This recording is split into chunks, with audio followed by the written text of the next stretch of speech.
so that's rolling. We're just hitting some sharing here and getting people to come in. I actually have a list of questions. I want to check and make sure once everything pops up in the main stream, I'll listen to make sure we get audio coming in from you here. That should be good. Yep, no worries. Because that's one thing I'm always concerned about. Stream, all listen well, to there's no point in me being here if you can't hear me. That should be good. Yep, no worries. Yep, no, you're coming through. Good, excellent. Awesome. All right, that should be coming up because the stream. Basic info. That's a server URL.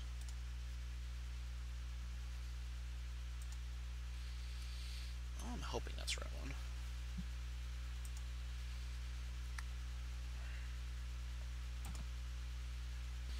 Oh, I'm hoping that's there we go.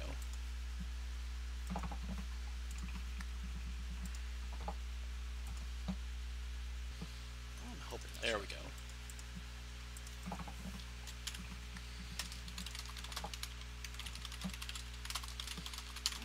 There we go.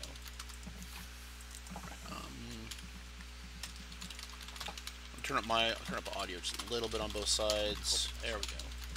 That's good. Because my audio is coming through pretty weak, I think, but okay. Turn up the audio just a little bit on both sides. There we go. That's good. Because my audio is coming I through hear a pretty delay, weak, if nothing I think, else. Yeah, no, the delay's going to be there for a bit. Okay. No, it's all good. Yeah, a little bit on both sides. There we go.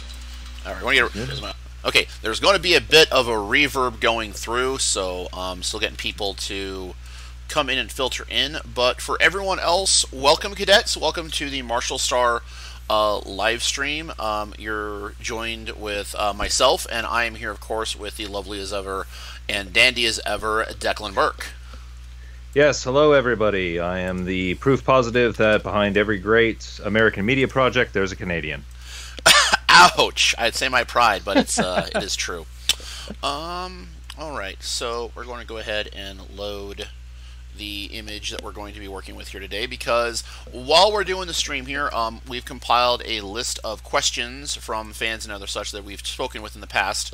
So we're going to be doing a bit of question and answer. But first, before we get into the question and answer here, we're going to pull up for the screen for you guys to see a bit. We're going to work on a bit of art while we're doing it here, and this is for specifically the Kaiju versus Cancer charity art for that event. So we're going to be working on that. You'll see a bit of the process, and as people have questions that come through, you guys are more than welcome to please ask them. We will answer them as we see them come in. Of course, I'm going to be monitoring them. Declan's going to be watching it as well, and we'll also show off any kind of art we may have gotten. But for the most part, please do check out. We'll go ahead and start with introductions. So I'm going to go ahead and let the great Canadian behind me go first with his wonderful introduction, and we shall go from there. Oh, of course you put me first. Well, yeah, hi everybody. My name's Declan. I'm the writer and I guess at this point probably co-creator of Marshal Star. I live up here in beautiful BC in Canada. See, it was my birthday yesterday, so I'm extremely exhausted and frazzled at the moment, so you'll forgive me if I'm a little bit slow on the uptake and a little bit rambly, but for the most part, as far as what Denny and I do, I'm in charge of making sure that everything makes sense, taking care of the dialogue and a lot of the world building on the back end. You don't really see much of my work and my contribution until Denny finishes the art, but no, we're yeah, that's about it as far as introductions go. Other than that, I do some other odds and ends as through my website, vocal-philosopher.com. I've got a series of short audio essays and meditations on various issues, topics relating to media, culture, pop culture, all that fun stuff. It's kind of on hiatus right now. I am back in school, but other than that, I've also done some voice acting. I've done some on-screen acting. I've done a little bit of theater even through my girlfriend. So yeah, just jack of all trades as long as it's creative. And I gotta say that some of those are some really. That's part of the reason why I think we get along so well, because he's got all this other stuff that I don't have any expertise in. But for those of you who don't know, because I'm always the very. I'm kind of the visual figurehead of Marshall Star. I'm the one that usually posts more about it. I'm the one that usually, goes to conventions as part of our team here, more or less. And because of that, it kind of seems like it may be more of my project, but it's actually the two of us here. But I'm Denny Roth. I am the artist and creative lead for this, and I would fully say that yes, Declan is a co-creator at this point, because he is kind of my not necessarily second in command, but I appreciate everything he's done for us, and everything for this contribution has been much work and effort put in by both of us. So I cannot stress how important it is to have him available for his knowledge and his unique perspective on a lot of the different issues that we wanted to address, wanted to bring forward, and the story that we inadvertently both kind of want to tell at this point. And for that, it's always a pleasure. But for my case, you probably see me from conventions. You've seen a lot of my art online. I'm also known as DR Studios, which you can see at drstudios.deviantart.com. You can also probably know me as Decorative Reality Studios on a variety of other websites I post on. And I'm also known as just DR among all of the Discord servers and Discord information I'm on. And I'm usually pushing and trying to advertise Marshall Star a lot here. And Marshall Star is my little kind of passion project, my little one of the projects that I really am proud of to be working on, because I really like and I'm really proud of what we've done with it. So as far as that goes, it's very important to me to keep that, or keep it going for as long as possible here. So as far as, well, you've got to keep it going at least 7 chapters, since that's how much I've now written. So. Yes, because you've written enough for me to keep going here with. I kind of need you for that much. See, it is not I that need you; it is you that needs me. Ah, ha, ha, ha, ha. Wait a minute. Terrible. Yeah. I'm terrible. We have fun. Up in Canada here, we call. I was going to say up in Canada here, we have a bit of a euphemistic title for the Senate side of our government, which is the House of Sober Second Thought. And I like to think that that's kind of the position I occupy when it comes to most Marshall Star stuff. I write, Denny comes through and he's like, yep, no, great, awesome. And then Denny just steadily sends me stuff as it's finished. And I'm just like, yep, no, good. This needs changing. That needs a little tweaking. Good. And then by the end of it, we've both mutually edited each other into something that is presentable to all you fine folks. Which is the whole point of it, because we want to have you guys have a good experience reading the comic here. And if you guys have read the comic and if you guys have seen stuff, we do have a Patreon. It's just Marshall Star. At the Patreon here, so please do go ahead and look for it here. You'll see the icon for Marshall Star, which is the same icon we use here for the YouTube channel. And the one thing we kind of want to do here, at least that I want to do eventually, is to do some more of these live streams. I want to do some more live streaming of the art for the Patreon subscribers, which the Patreon's getting its second major upgrade this evening. So we will be doing that, and I will be going live here this evening. I've gotten some other cool stuff done for that, which I've sent to Declan for his marginal approval, which he has not given yet, which I'm going to presume that it is approved, because it's usually how our conversations work. Is this good? No response. Is it good? Yeah, it was good. I didn't say anything. It's like, okay, so it's good. Yeah, if I'm quiet, it's because I'm busy doing something else, which means that it wasn't bad enough to warrant me needing to speak up. It wasn't bad enough to make me correct it, so it's a good sign there. Yeah, pretty much. Okay, so on that front, first off, hi Crooked Lore. For everyone who doesn't know, Crooked Lore Productions is another YouTube channel. I have done some work for him for his first book, God's Wrath Tournament of the Divine.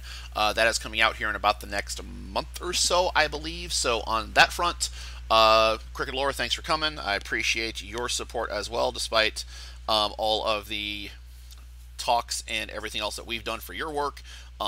So do appreciate you stopping by and showing some of your support here, man.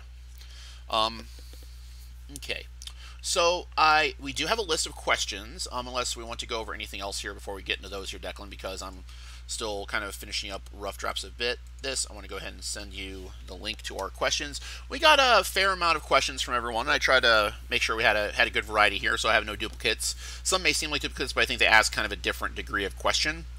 So we're kind of going with that here for the moment. So on that note, anything you want to discuss for it, Declan, or any of your thoughts on Marshal Star? Because I do know part of the questions is we do have a what is Marshal Star here. I don't know if you wanted to take that question or how you wanted to address some of the other questions we probably will have here. I mean, I could say a little bit. I mean, it's going to be a constant theme of what we're talking about tonight, obviously. But yeah, Marshal Star is the meeting of two. As Denny said, we come from very different perspectives. Denny is much more inspired by Eastern media, everything from kaiju to anime and manga, and Power Rangers, all that sort of stuff. Whereas I grew up very much implanted in Western and actually a lot of English and European sci-fi and science fiction and fantasy and all that fun stuff. So when the two of us sort of began collaborating with each other, Denny was the one who originally pitched me the idea for Marshal Star, and it was relatively unformed, but as we began discussing it, I liked the initial premise starting point so much that we basically just began talking it out, and as we did, we found more stuff that could just fill out this world, make it more interesting, make it more unique, and give us all these new angles for different stories. And the reason I'm giving this rambly prelude is because answering what Marshal Star is about right now is a little difficult because you're not seeing a lot of what there is to Marshal Star yet. As it stands right now, we are in the introductory phase. So we are following our titular hero, Bree Savarin, and her ragtag team of deputies as the frontier marshals of a small independent mining / ranching colony in a region of space known as the Frontier. And they are, at the moment, after a outlaw who, to give a little bit of extra backstory from versus what we've gotten to in the comics, they're after basically a crashed space pirate who's been causing no end of trouble for this little backwards colony right now. And there's a bit of a personal relationship between Bree and this space pirate whose operating name is Ace, who is very much it's become very much personal, and it's been interfering with her work a little bit. So that's kind of the general thrust of the first arc, but by the time we get past that, we're going to be seeing a whole lot of new stuff, a whole lot of more locations, more space, and you're going to get an idea of just how big this universe that we're building is. And the way I usually summarize it to people for mine, especially when people are kind of, well, what's it about? It's like, well, I kind of go over some stuff there. It's about a group of space lawmen. And when people kind of ask a little bit more about like the setting and everything else here, it's like, well, it's like Star Wars with more dragons, or D&D in space. It's a sci-fi western space fantasy space opera, and that's the best way to describe it here. And that's because that's all the genre boxes it ticks, which is not a bad thing. I mean, it kind of seems like we're just like Declan said, I kind of just tossing things at a wall to see what would stick. And it's like, I like a lot of these ideas. I like a lot of the setting stuff. I like a lot of things you can do with these. And it kind of just mished and mashed, and we're kind of mixing and matching ideas and processes and other stuff from our other work into kind of what Marshal's kind of started to become, and that makes it a little bit more impactful, I'd argue, than some other stuff that's out there. But also, not to say that other stuff doesn't have its own charm, but I do kind of like where we're at with this stuff so far. And it's usually the best way I can describe to people. And people usually kind of, because people understand things they recognize. That's the nature of when you go to conventions, because if they don't know what it is, they're not going to have an interest in it until you kind of give them more information about what it is and in relation to stuff that they like. And then all of a sudden it's like, oh, I know it. Oh, this is awesome. I know what those are. I might look Hmm. into this, and that's kind of the way you kind of have to sell it sometimes. So, but before that, it's yeah, it's kind of this high adventure with a lot of good character moments, I think, and a lot of good character detail that we've put in character backgrounds and stuff. That, well, I'll fully admit my writing style is it's very loose and it doesn't cement together very well sometimes when I'm trying to switch from stuff to stuff, or switch from setting from action scene to downtime to back to action scene to build that up. Because I kind of take a lot of inspiration from stuff that's done haphazardly. Sometimes, like manga and such like that, with the serial nature that they have to do those stories constantly, and sometimes it turns into a mix match of how stuff gets put together, how stories get put together. And that's kind of I wanted to avoid that, which is why I kind of approached Declan about his help with the project in the first place.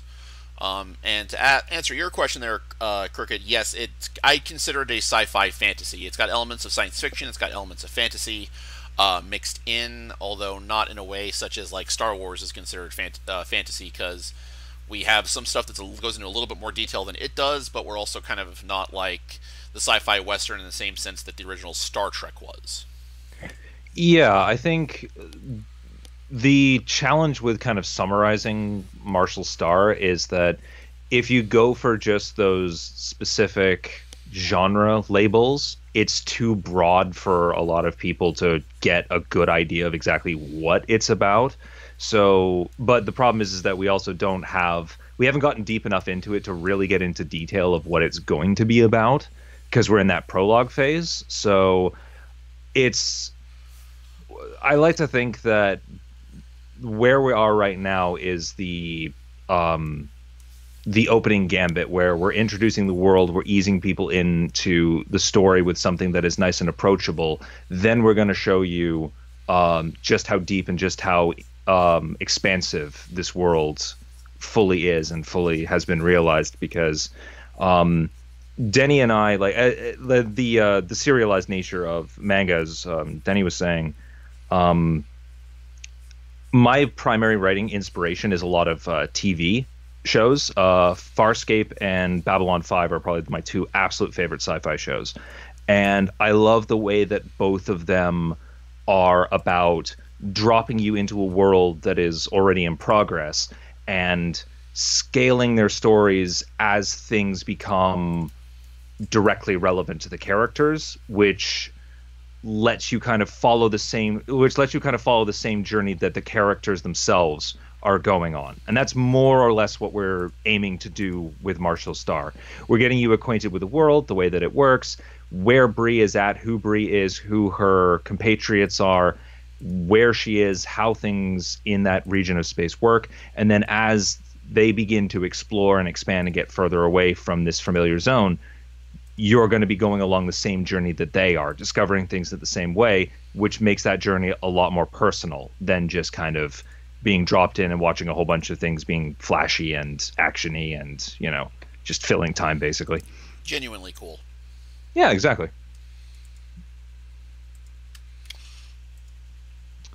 Yeah, I'd say that probably sums up as best as we can what Martial Star is about. So, you want to move on to the next couple of questions, Denny? Sure thing. So we went over who we are and what is Marshall Star. I guess the next one we get because when people find out that Declan's up in Canada and Vancouver area and I'm in the Midwest of America, first thing people ask is how did we meet?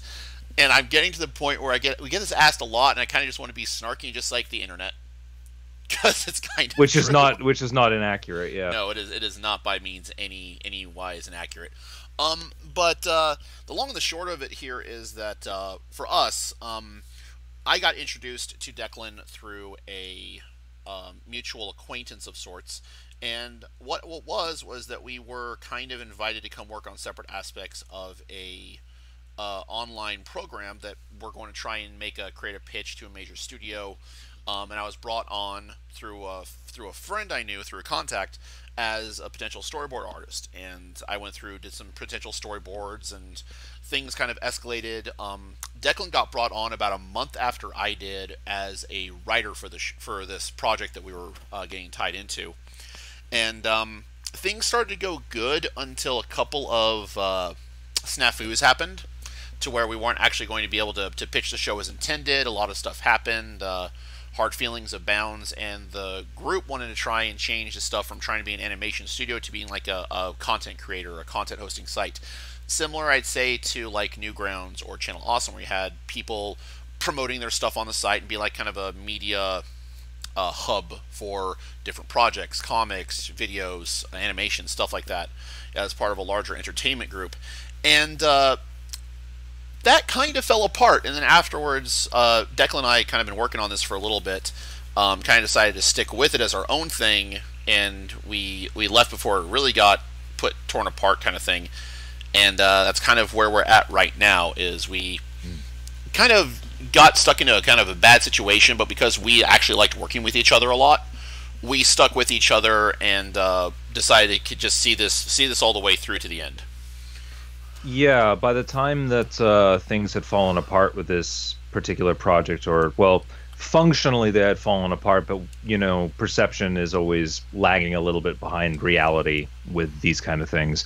There'd been a lot of splintering at that point, and Denny and I had just found ourselves after group chats just kind of staying in stream or staying in the chat and just continuing to chat and discussing different odds and ends, trading opinions. And Denny at that point was just like, hey, I've been kicking around this idea for something that we might do for this group that we were, you know, trying to kind of rise from the ashes.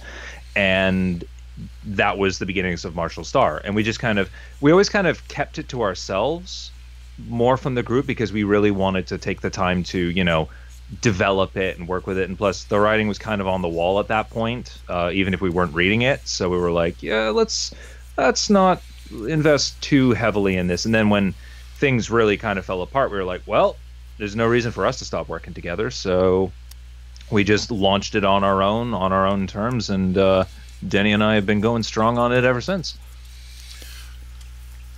So that's kind of the first question. And hello, Kerwell.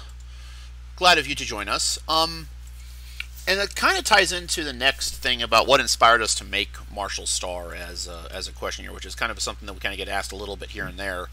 The original inspiration came from me because I'm a big fan of Star Wars. Not so much the newer stuff coming out here, but of course that's all the hip thing to say is I like the old stuff, I don't like the new stuff, kind of thing. But honestly, I was a big fan of Star Wars back in high school, that kind of fantasy elements, that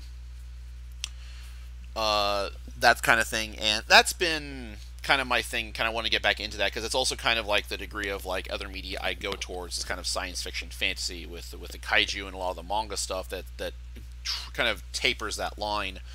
And I kind of wanted to do another kind of space-faring, space adventure thing in the veins of old anime I really like Outlaw Star and G Gundam and Cowboy Bebop and such like that. So I kind of started working on it on my own and was tossing it back between ideas until I went to Declan actually about 3 years ago. It's almost been about 3-4 years since we kind of started working on this.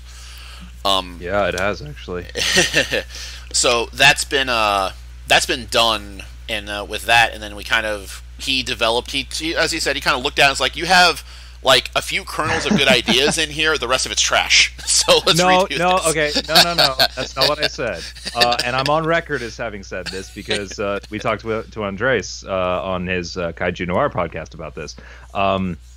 Denny, I asked him what, because he's just like, I got this idea for a comic, and I was like, all right, what is it? And he was like, I'm thinking a sci-fi fantasy Western space opera manga thing.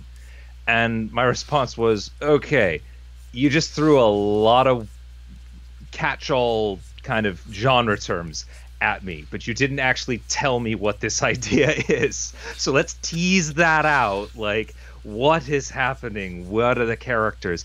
And at that time, Denny basically had really kind of our main four characters, Bree, Zach, Tracer, and Helena, in rough sketches, both as characters and visually. And I was like, okay. And he started talking about some of the background stuff and the background world to me, and I was like, okay, there's a good skeleton here, but we need to get the tendons and the muscles on it before we can start moving it around.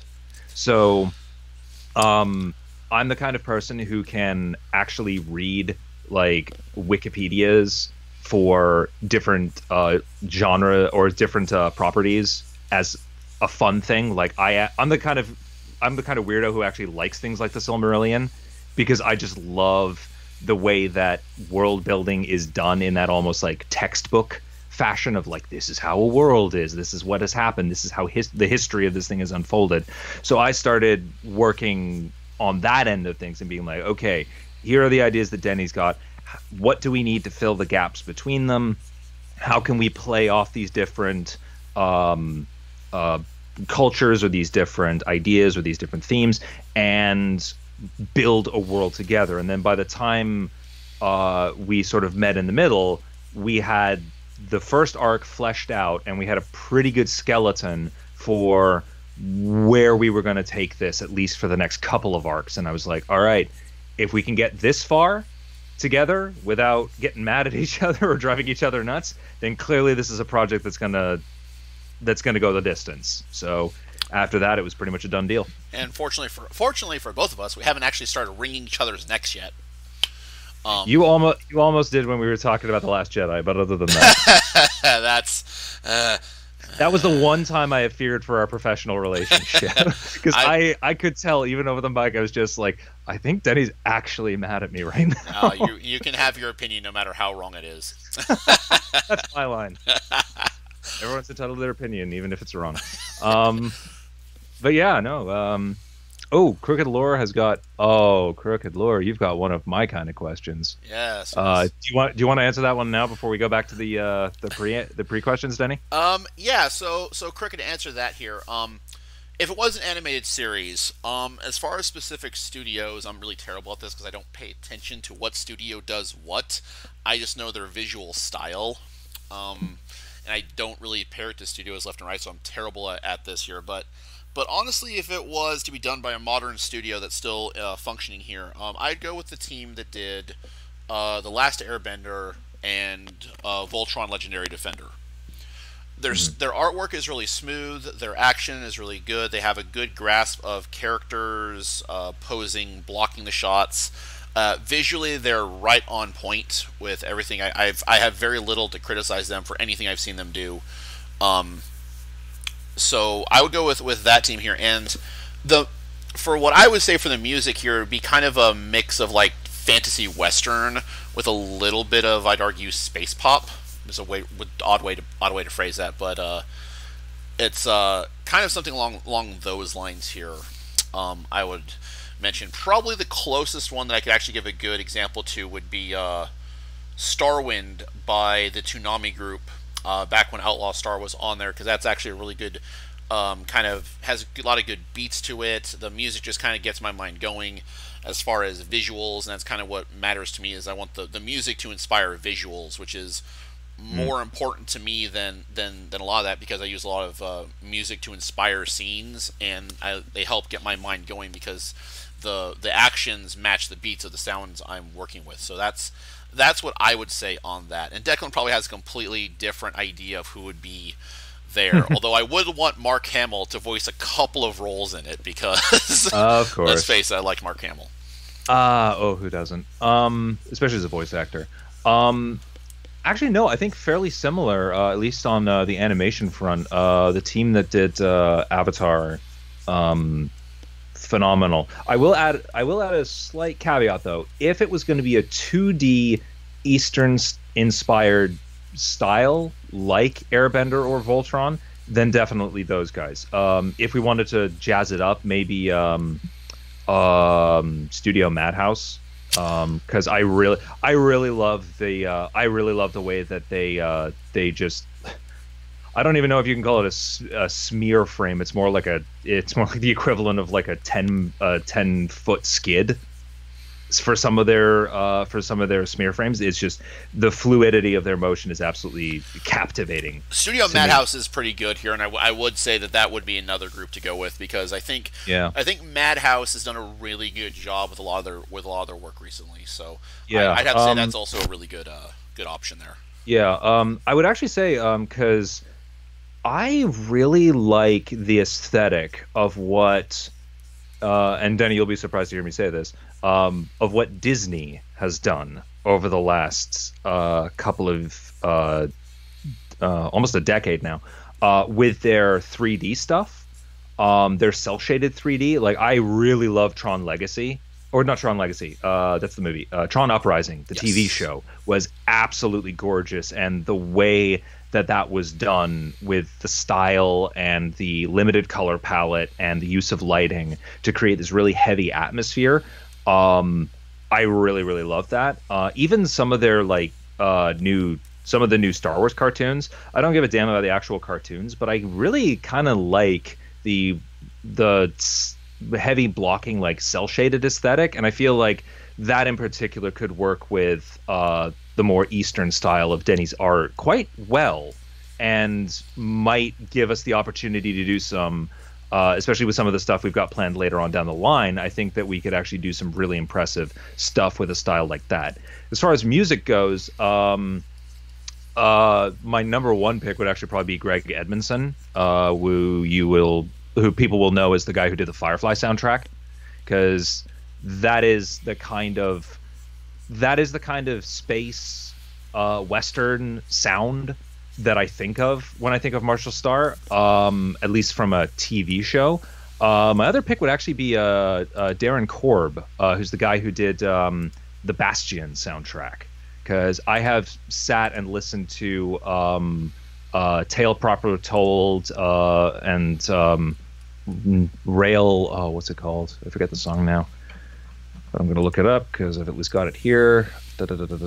Slinger's song. Spike in the Rail. I've literally I wrote an entire chapter of Marshall Starr with Spike in the Rail on loop in my headphones. Which, if that's not a big hint as to what that chapter's about, I don't know what is.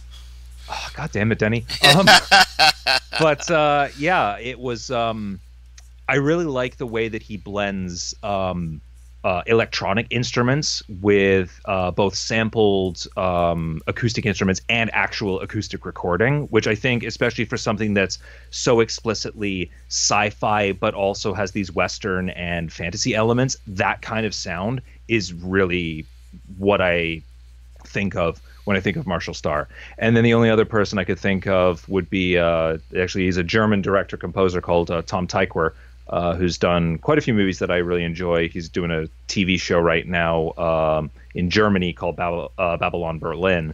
And it's not really because of his the music that I have heard from him. It's just because he is such a phenomenal composer, and because as a director-composer, he really knows how to meld music into visuals. I don't think I've seen a single score or listened to a single score of his that I don't immediately have like the movie playing in my head as I'm listening to it, because the music is that integral. He's an amazing composer and definitely worth checking out. All right. Well, hi, Jacora. Thanks for showing up. Here to pester me as usual. Okay. So yeah. Oh yeah, Ron Perlman's is a damn good voice actor too. Actually, Ron Perlman for T character from later. Thoughts? T character.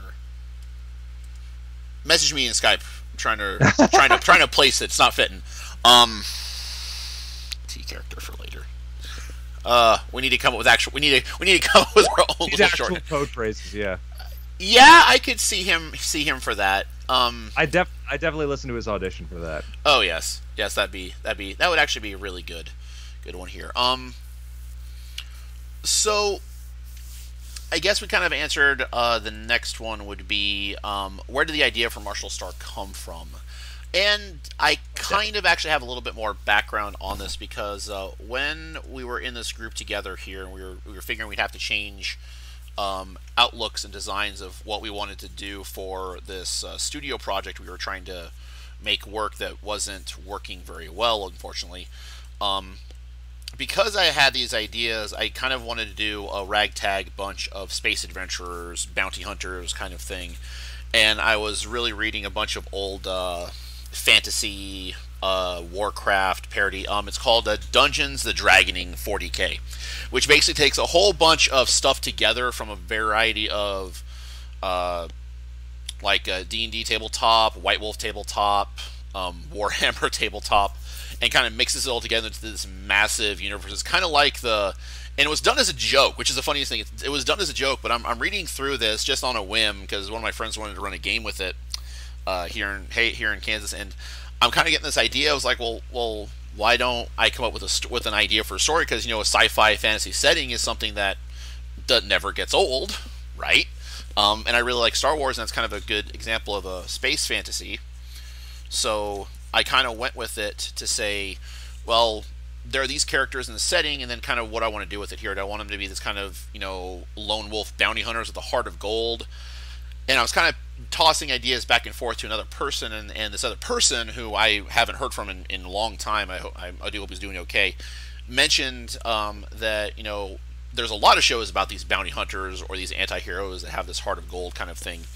And so I made the suggestion, well, why don't we just make it about lawmen instead in this kind of space frontier? So it's kind of, that's started leaning towards that as a better idea, because I started thinking of more stuff to do with that as a writer of myself, because I was kind of doing everything on my own at that point. And that's kind of where it came from. And I kind of originally wanted to base some stuff off some other old anime I used to watch, but kind of glad it went in the direction it did, because I think there's a lot more depth available for where we've gone with it since then.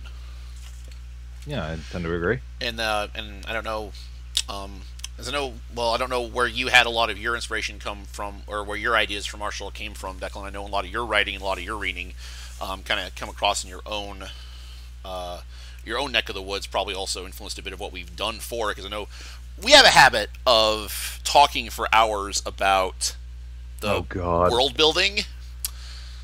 Not just the world building. Like we go at it when we go into conversations. Like, my greatest single fear is that we're going to start doing that while I'm trying to get through school stuff, and I'm going to look at the Skype thing and be just like, Denny, we've been talking for 4 hours. I have a midterm tomorrow. You need to stop. But.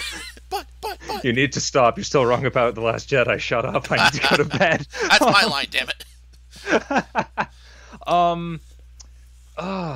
I guess that's kind of the next question, because I didn't really have a whole lot to do with the initial idea for Marshal Star. That really was like Marshal Star as the initial spark is Denny's. I just kind of came in and built the little tinder pile and added the logs at just the right time, and just kind of helped to fan it into the bonfire it is steadily becoming. Yes, well, we've both been doing that. Like, I write everything, and I get the words down and everything like that, but the story creation process is very much Denny is giving me ideas as much as I'm coming up with my own ideas, and I'm synthesizing them down, and Denny is testing my ideas, and we're working these things out. Like, we spend a lot of time just messaging each other back and forth with Denny, just like, idea for X, and I'm just like, great, dude, like, that's at least a couple of years out. Like, let's finish the next chapter. Write it down. Yeah. Inspirations for writing.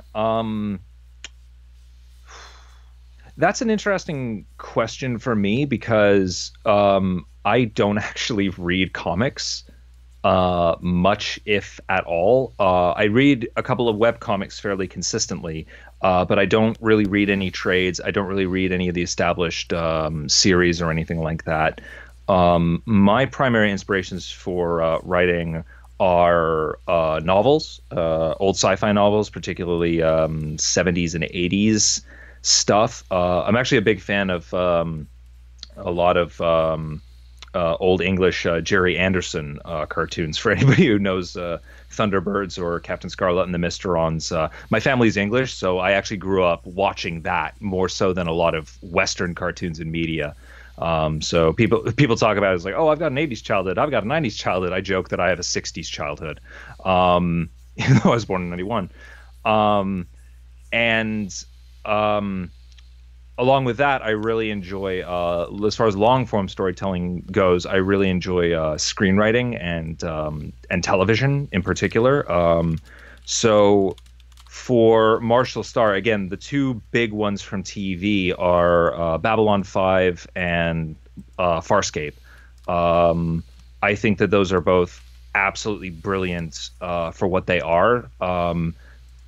Babylon 5 is this beautiful unfolding epic history set around the UN in space, basically, and all the insanity that comes down from the different races being pissy at each other for a multitude of different reasons, and as well as conniving from ancient evil forces is a standard in sci-fi. But and Farscape is actually, in a certain sense, much more similar to what we're doing with Marshall Star, because it's, for those of you who don't know, it's basically an astronaut who's performing a scientific experiment regarding slingshot theory, accidentally gets sucked up by a wormhole and just deposited in this completely alien region of space. And he ends up being a fugitive from the local fascist space cops. So he has to go on the run with this group of escaped prisoners. And it's this wonderful romp across unknown space. And it's done by the Jim Henson Company. So there's a lot of imagination, a lot of unique ways of dealing with things that really take you on just as strange of a journey as the main character, John Crichton, is going on. So I really like that kind of writing, especially in sci-fi, because it allows you to put yourself more fully in the place of the characters that you're following. And then as far as books go, I'm actually a big fan of Eastern and Soviet science fiction. I really love the Strugatsky brothers, Arkady and Boris, who are best known in the West for Roadside Picnic, which is the book that inspired Stalker, the movie, which inspired the video game Stalker, which inspired Metro 2033, which most people today are familiar with. But they also wrote some very brilliant other books, which I would highly recommend people checking out. And I really enjoy stories that do something different, that challenge your traditional conceptions of tropes, and that that give you something meaty to think about once you're finished reading the story, that don't give you all the answers, that expand the world in a unique and interesting way. So I'd say that in broadest strokes really kind of covers my my major inspirations, especially for writing. Strugatsky's Dmitry Glukovsky, who wrote the Metro books. The Metro books are fantastic. Anything else I can recommend off the top of my head? Not really. If anything else comes up, I'll mention it. But yeah, I'd say those are my primary inspirations. Okay, and before we go on to the next one here, a question from Crooked again about related to the last one here. Who would we want to voice the main characters?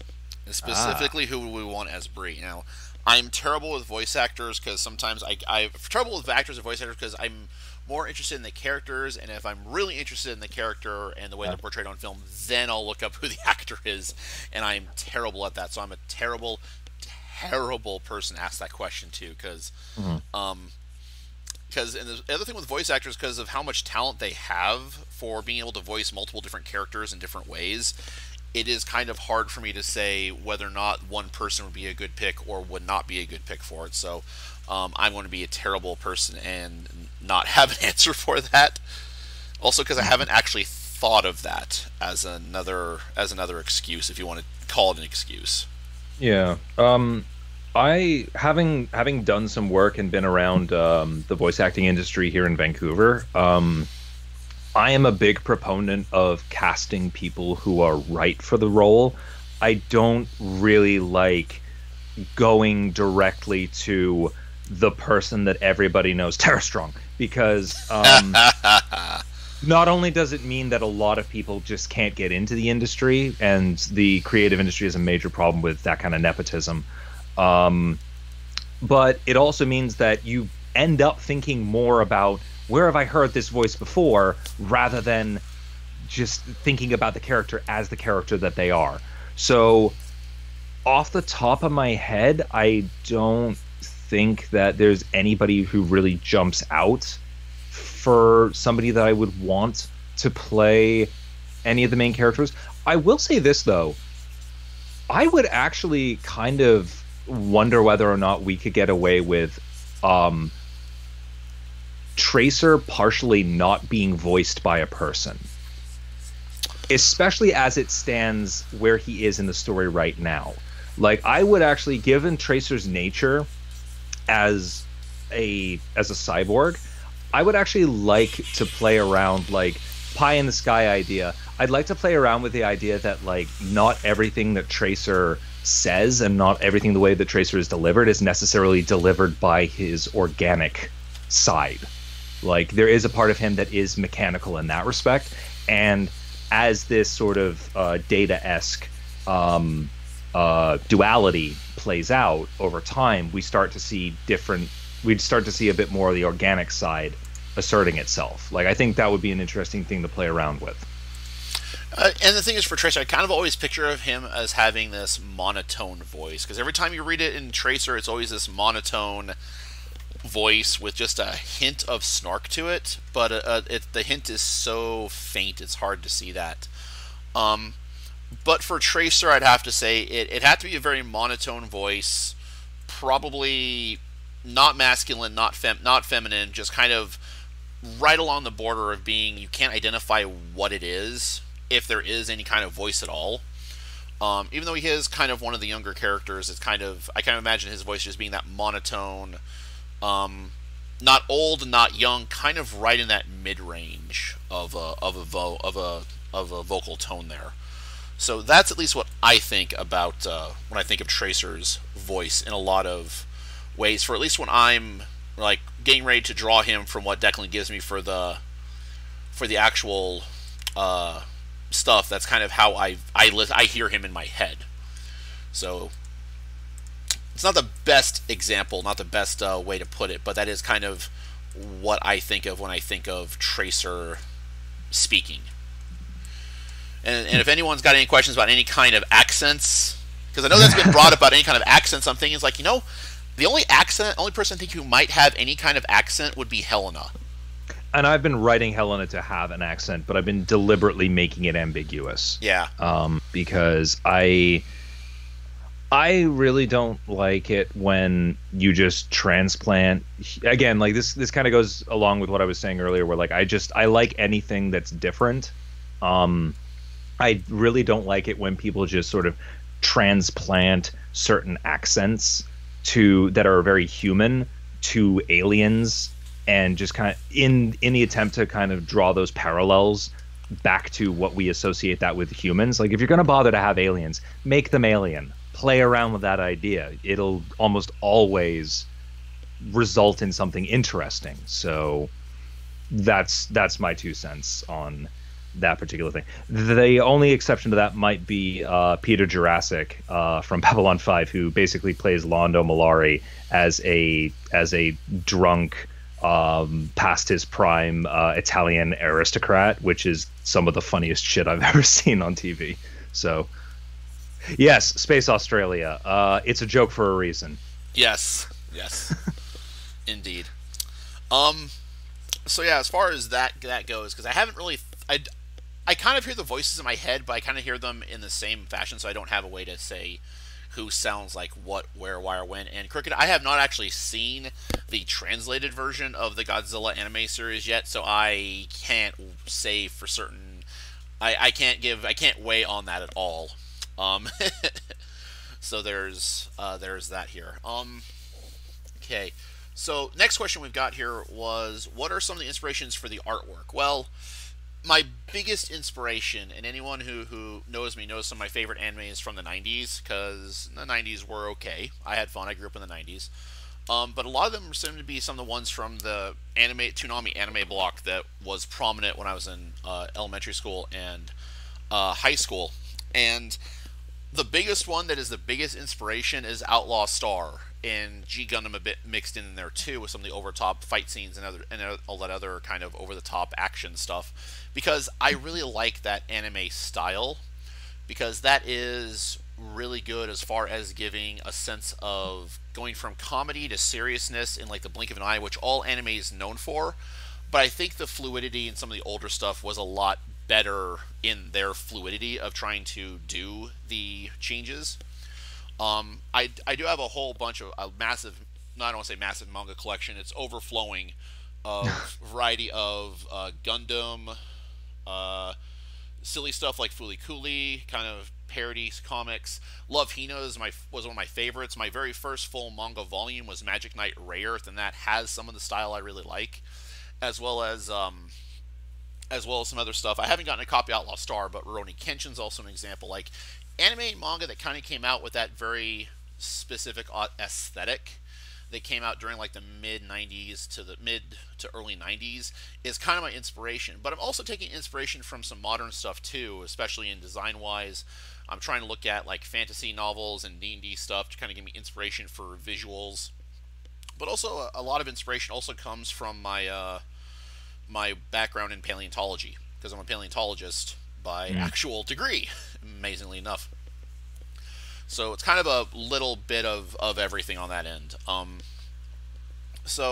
geology also mixes in there too, and I try and look for good design examples, and I try and play with things, and I try and come up with like, okay, if I take this body type and change these features, what kind of animal will I get, kind of thing. So especially when you see some more of the creature design, that some of the inspirations from that come from more modern things as well. So to answer Crooked's, doesn't Brie have a southern drawl? I've never honestly thought of her with a southern drawl. No, not at all. We do have a character, and this I'm violating my own rule a bit, because, as I said, and I do genuinely believe that like I prefer to keep accents and what they signify to us as far away from this sort of thing as possible. That being said, I did violate that rule for a character who is coming up, because he is the most smooth. He is Southern Virginia gentleman y'all are ever gonna meet.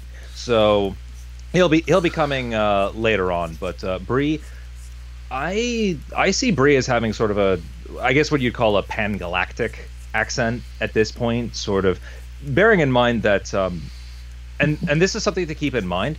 Providence is a backwater, but it's a backwater in an overall very cosmopolitan region of space. So those who speak this sort of trade language, which English basically is the stand-in for, that most people use, have a fairly cosmopolitan accent.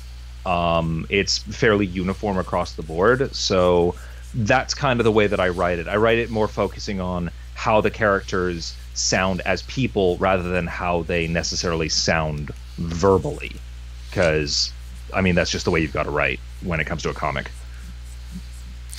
And of course, any kind of accent that might be inferred is also going to be put into the writing as well, especially when we get to our wonderful southern gentleman abounds. Will be very fun. I'm surprised you still have it in that episode. It's a it's a joke. It's permissible. Yeah, it is permissible. So I'm not too tore up about it. So next one question we've gotten here is, what software do we use for both the script and the comic?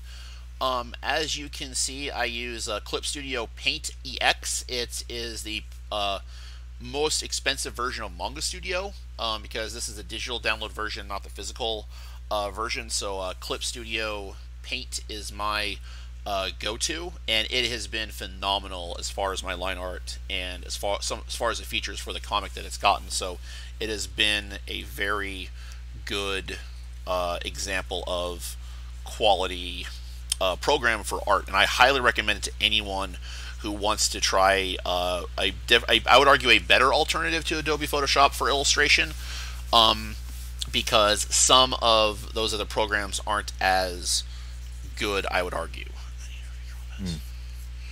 Or at least they don't give the functionality that you want to have for a comic, which you can do if you understand how to work Photoshop very well, but at the same time, there's so much more that Clip Studio can do, and there's stuff that Clip Studio can't do that Photoshop can. So I'm not going to harp on Adobe.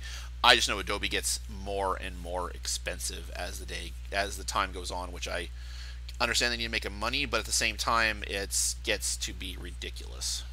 I don't know how much money they really need to make, but that's just me. They have everything. Yeah. There is you need permission to use something from Adobe, and then also put in Adobe Flash Player. They're everywhere. Yeah, in the old days we used to call it protection money.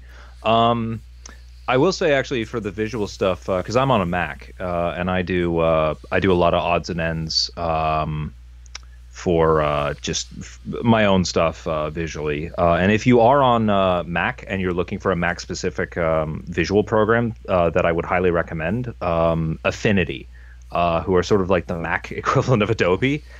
They have a version of their own version of Photoshop, basically, which is called Affinity Photo, and they have their own version of InDesign or Illustrator, which is called Affinity Design. You can buy both of them as a perpetual license for. When I picked up Affinity Design, it was $30, and I picked up Affinity Photo for 70 Canadian. So for Americans, that's like what, $5 at this point. And it's a perpetual license. You have it forever, and it's also interfaces with Adobe Photoshop brushes. So if you have an Adobe set that you really like, you can just plug it in and go. Also, if you're looking for something to start drawing, Autodesk Sketchbook used to be a paid program, but Autodesk has just recently made it free with all the updates. And it's got some beautiful perspective tools and even a little flipbook animator. And all you need to do is sign up for an account, and you can download it for free and use it. And especially if you're just interested in art or you just want to get started with doing art, it's a great little program to have. But for writing, there's only one program I use, which is Scrivener. Which if you write anything that is longer than a single document, Scrivener is the absolute best. I have everything for Marshal Star in a single Scrivener document because they use a system that's called the binder, and it basically creates a file directory in your program for everything that you could possibly need. And you can keep everything all in one place. You can export it in any file format, whatever you need to export. When I'm finished a chapter, I just export it as a text file and send it to Denny. And it backs itself up. It's $60, I think, Canadian, so whatever it is, American. It's well worth it if you're serious about writing and if you want to do long-form projects and don't want to have to deal with a giant mess of different files and directories and all that fun stuff. If the conversion rate's the same as when I visited last year, it's going to be like 50 cents. Yeah, you lucky fucker. Oh, looks like Crooked Lore's heading out. Thanks for joining us, though, buddy. Yep, thanks, Crooked. Hopefully we'll be going for a little bit longer here, depending on what all gets asked or how much these guys are going to annoy me, because I get the feeling that they're kind of just off and on listening. But that's all right. I love you guys. Really, I do. Don't tell Steve. Never tell Steve. So for that, how long does it take to do the comic? Well, there's a couple of different spots in there. If we I'd say we have to take a look at it. It's like how long does it go from script to when I work on it, I guess. How long does it normally take you to work on a script if you're on an average day? This actually leads a little bit into the my half of the next question, so I'll answer both kind of. I am the kind of person who, for example, chapter 4, which is now pretty much written and finished. I just need to do one more edited pass, and then it's ready for Denny. I wrote that in about 2 days, and it is sitting at pre actual arting. It's sitting at it being around about 40 to 50 pages. So 40 to 50 pages in about 2 days, that's pretty freaking fast. That being said, when I got to chapter 5, I kept getting hung up and I couldn't figure out how to write things in a flowing way. I didn't have it just sort of playing out in my head the way chapter 4 did. So that one took me a couple of months to kind of finish and settle down, and it involved a lot more writing and rewriting. Chapter 6, fairly smooth. Chapter 7, it's been another one of those fits and starts kind of chapters. So it really does vary. I also have a bit of an advantage in the sense that, like, I have now gotten so far ahead of Denny because of everything that he's been working on that, like, the next couple of chapters are pretty much ready to go for Denny at this point. Like, I'm going to do a couple more edit passes, and I do that every now and again. But as far as, like, written and just the bulk of the work is already done or is finished for that sort of stuff. So it tends to vary, and it really varies depending on how inspired I feel. What I tend to do is, if I'm feeling it, I will just go until I'm not.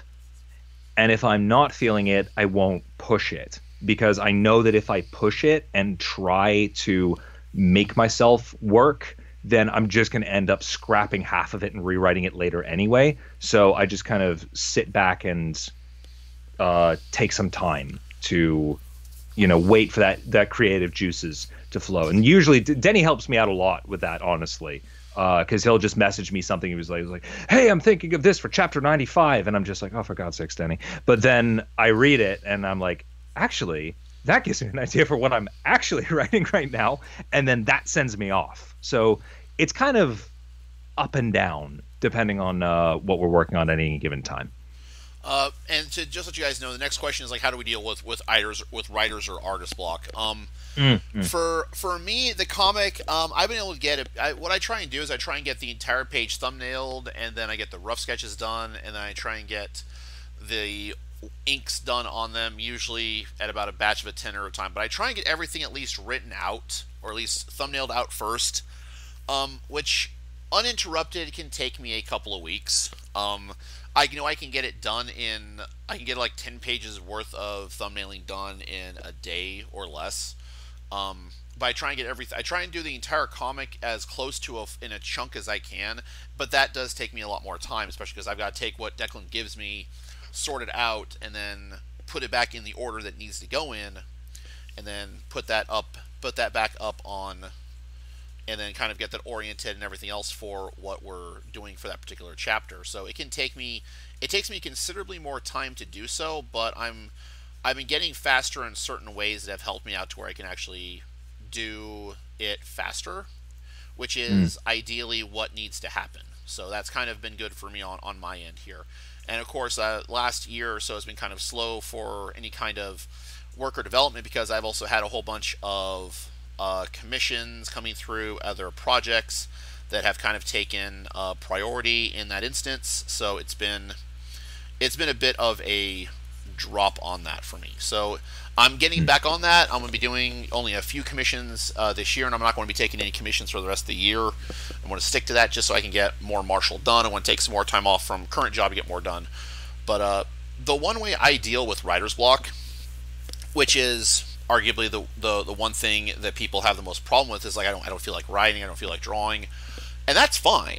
I mean, I don't force myself to draw anything Marshal Star related. If I'm not feeling it for Marshal, I do something else. I sketch other things. I just kind of work on other stuff, whether or not it's related to Marshal or my current projects or not.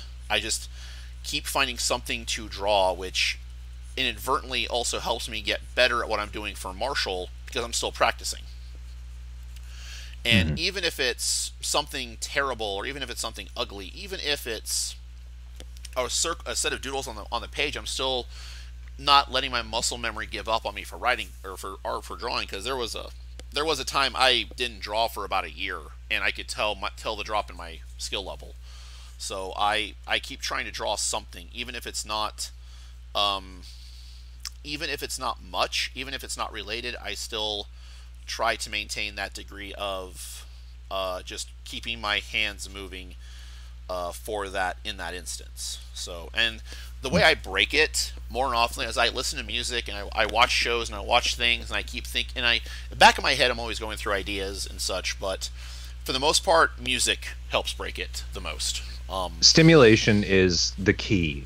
If you do anything creative, having a source of stimulation and an alternative source of stimulation, I think, is really, really important. I think again, like I literally wrote a chapter with a song on loop, and I'm one of those people who can put a song on loop and go at a given project, and that is what sustains me all the way through. But when you're in that mode of getting stuck on something, then having something that is radically different and completely different that pulls you in a different direction can really zap you out of getting stuck with something. Um, Music is a good, yeah. Again, music is probably the single biggest one for me as well. Music and collaboration, like having art friends or just people who are interested in art or media or whatever, and just being able to talk to them puts you in a different frame of mind, which can get you past a lot of those humps. And as far as just like one last thing, as far as the like how long does it take to do a comic, Denny and I are really, really lucky in that Denny has not drawn something that I've looked at and been like, no, dude, this isn't good. You need to redo this. And I haven't written anything that Denny is like, what the hell is this? You need to rewrite this. So because we're in constant communication with each other and because we're constantly like making sure that we're in sync that way, we actually avoid a lot of that kind of friction that you get sometimes in collaborative relationships like this. So if you do want to do something with somebody else, make sure that you're talking, make sure that you're having fun with that person, and make sure that like you're keeping in communication and you're keeping those lines of communication open, because it will save you so much hassle and so much frustration later on down the line. And it's true. I mean, me and Declan, despite we get along fairly well, and I really like our working relationship because we poke fun at each other. We can have interesting conversations about topics not related to Marshall Star or just pop culture in general, which is part of the reason why we get along so well, is because we had differing yet similar opinions as far as geek culture and some other stuff, which is kind of where we got a lot of our major interaction in, was working on those details with each other and going, well, there's this thing. It's like, oh, I know what you're talking about. I've seen this happen, and it's kind of like this, and this. Yeah, exactly. Like Denny and I know about a lot of the same kind of things. Denny loses me on Godzilla, and I lose him on obscure Russian sci-fi. But for the most part, the core of what we know overlaps nicely. But we have different enough opinions and different enough feelings about stuff that we can give each other a unique take on things, which keeps things fresh and keeps us chatting, sometimes way too long. 6 hours? Oh wait, no, that was you, me, and Justin. Never mind. Yeah. Usually you need an extra person to keep going that long, but yeah, no, our calls are usually like, I don't think they're ever much below the 2 hour mark. At least. Well, it's usually because even if we're not working on stuff like Marshall with each other, we're still thinking about it in ways. And I've got a lot of documents.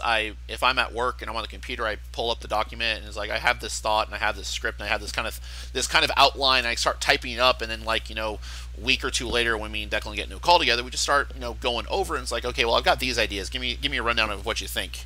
And it's kind of how a lot of that works for us anyways, is like we have these ideas and we're still thinking about them, even if we may not be working on them in a sense. So it's always a pleasant experience to go through those ideas, and whether or not they're approved, or whether or not we're thinking the same thing for what we're doing with the characters and the setting and all of that. Pretty much. All right, so I was gonna say that pretty much answers the second question too. So. Yeah. And this one was asked with the first one here a little bit. The question is, how do you work for new ideas after a block? And that's a little bit of a different question. It's like, how do we work for new ideas in general, whether we're on a block or not? And that's, I keep my eyes open, and I don't take in as much media as I used to, because a lot of the media sometimes gets a little bit repetitive, and some stuff I'm looking for doesn't appeal to me as much anymore. So I'm kind of on a weird transition of looking for something that does appeal to me. But usually when I try and I come up with new ideas after a block, my mind's still trying to process stuff. It's like if I see something cool, I try and compartmentalize it, and it's like, well, I really like that. How to do something visually cool?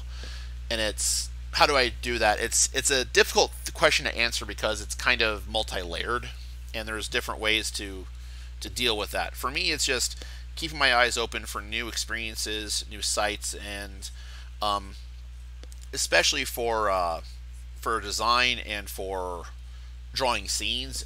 I try and keep my eye open for pictures and media, and I see stuff on Facebook. And when I'm not working on Marshall Star, if I'm in a block or I can't really draw anything, I'm just kind of looking through stuff. Look at I keep myself surrounded by a little bit of stuff that inspires me at the work at my home office here too. So it kind of helps me keep in mind what I like, and then letting that build up into something that helps me break through it here. So I don't really have a good answer as how do I break that. Sometimes you need a break. Sometimes the writer's block is because you burn out from it. And the one thing you want to avoid at all costs is complete and utter burnout. You don't want to burn out like a shining star. You want to burn out. You want to keep that fire going. You don't want it to exhaust you completely. And sometimes taking a break is a good thing. It takes your mind off of what you're working on and lets you relax, lets you recharge. And you can be surrounded by the things that you like, inspires you, and it can give you more ideas as to what to go back later when you feel refreshed and you get that mental break. Mm. Yeah, I think, I mean, I'm pretty much in agreement with everything there. The one thing that I would say, as point of advice, and this is something that I have that Denny knows in particular, I have a real sticking point on. Don't I would say don't retreat to something that you already know looking for inspiration. If there was inspiration to find there, you would already have found it. We have a tendency to, and I'm talking about people in general, we have a tendency to go back to what's familiar when we're uncomfortable because it's familiar. We want that comfort. But if you are creative and you want to come up with new ideas, then you have to expand your horizons and go out and look for something different. You have to experience something different. Like, you can find that through what you already like, but again, it's like, okay, like I like sci-fi. What sci-fi from Africa read like? What sci-fi from Russia like? What sci-fi from a different region of the world or somebody with different sensibilities? Something I'm not familiar with. I like this kind of art. Like, what sort of things do some of these artists do that's different? Expand your heart and talk to people who have different tastes.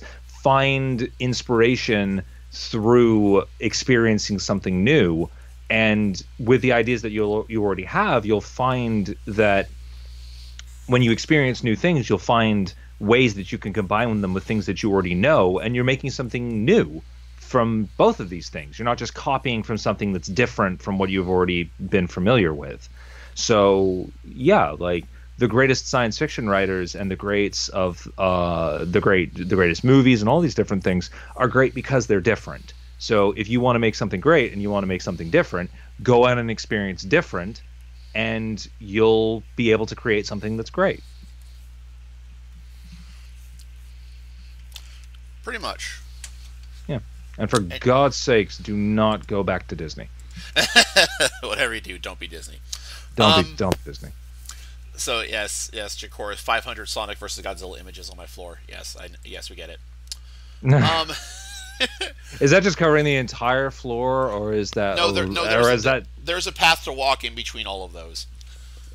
I was going to say, at that point you might as well. They're all the same picture too, like no different versions. It's just the same exact image, just printed and just plastered all over my floor with a little path to walk through from place to place in my room. Yeah, at that point I was going to say you might as well just like laminate them into the floor and leave it at that. At that point, you make a carpet with that pattern, or you make a blanket. Yes, then you don't have to worry about leaving them behind and making more when you move. Yes, thank you. So a couple more directions towards us. Who's my favorite to draw? I'm no stranger to this. My favorite to draw is Tracer. I just like drawing him. His design's very unique, and I like drawing aspects of him. I like drawing him working on his computer screens. I kind of like just drawing him to be kind of the weird comic relief in some instances, just because of the way he talks and the way that everyone else reacts to him. Because he is that here. But I also like drawing, or at least doing gesture motions for when I'm doing gesture drawing. I like doing Helena because she is one of the more expressive with her large body. So Tracer's my favorite to draw overall, but Helena is one of my favorites to rough out when I'm doing panels and pages, because she just has such an expressive body. Yeah, you've really been nailing Helena lately. Like some of the stuff that you guys haven't seen yet. I think Helena's body language is some of the absolute best, and she's visually, I think she's my favorite character, honestly. Yeah, and I had a fun time kind of trying to design her, and she's gone through several design changes and formats before she's gotten to this point. And her arm's going to go through her mechanical arm's going to go through probably another slight redesign here shortly, just to make it easier to draw. Hmm. So now a question for Declan: Who is your favorite Hey, character to write for? ooh, let's see. I don't, I don't. I don't really have a favorite character to write so much. I prefer writing the way that they interact with each other. Like when I get to have some fun times with Trace, I would say Tracer and Zach together have been some of my absolute favorites to write for. I love writing the dynamic between those two because Zach is sarcastic. Tracer doesn't really understand the concept of sarcasm because it's not really a thing that his species is familiar with. So Tracer is the kind of person who's sort of accidentally rude and sarcastic because he's asking things and he genuinely doesn't understand that like he's being he can be perceived as being like rude or anything like that. So with Zach, especially since Zach is so hot-blooded and touchy about certain things, especially his intelligence, when the two of those guys are going at it together, like those are really, really fun. I guess by common association, though, Tracer's probably my favorite character to write because one, it flexes my vocabulary the most because I really have to think about how to write Tracer to make it believable as a cyborg and get to play around with the language, and also because because of where Tracer sits, he has the most fun with other characters. Like he has a moment in chapter 5 that's coming up that's one of my favorites with him and Zach, and there's a moment in chapter 4 that's coming up that's one of my absolute favorites between him and Helena. But yeah, I'd say yeah, like Tracer interacting with anybody is probably my favorite part of Marshall Starter, right? The one thing we're missing right now is interaction between him and Bree in the comic, but that's coming up here, chapter 7. So, oh yes, we will get there. so that I'm looking forward to. I'm looking forward to everything for chapter 7 we've done so far. I'm looking forward to getting to everything that we've done here because like chapter 4 really got me going for the script, and chapter 7 so far has got me going. Chapter 6, I am itching to get to it because that is going to be one of my more favorite ones to do, I think. Simply because of just how we've built up everything. So that's going to be one of my. I'm going to be so excited when we get to that one.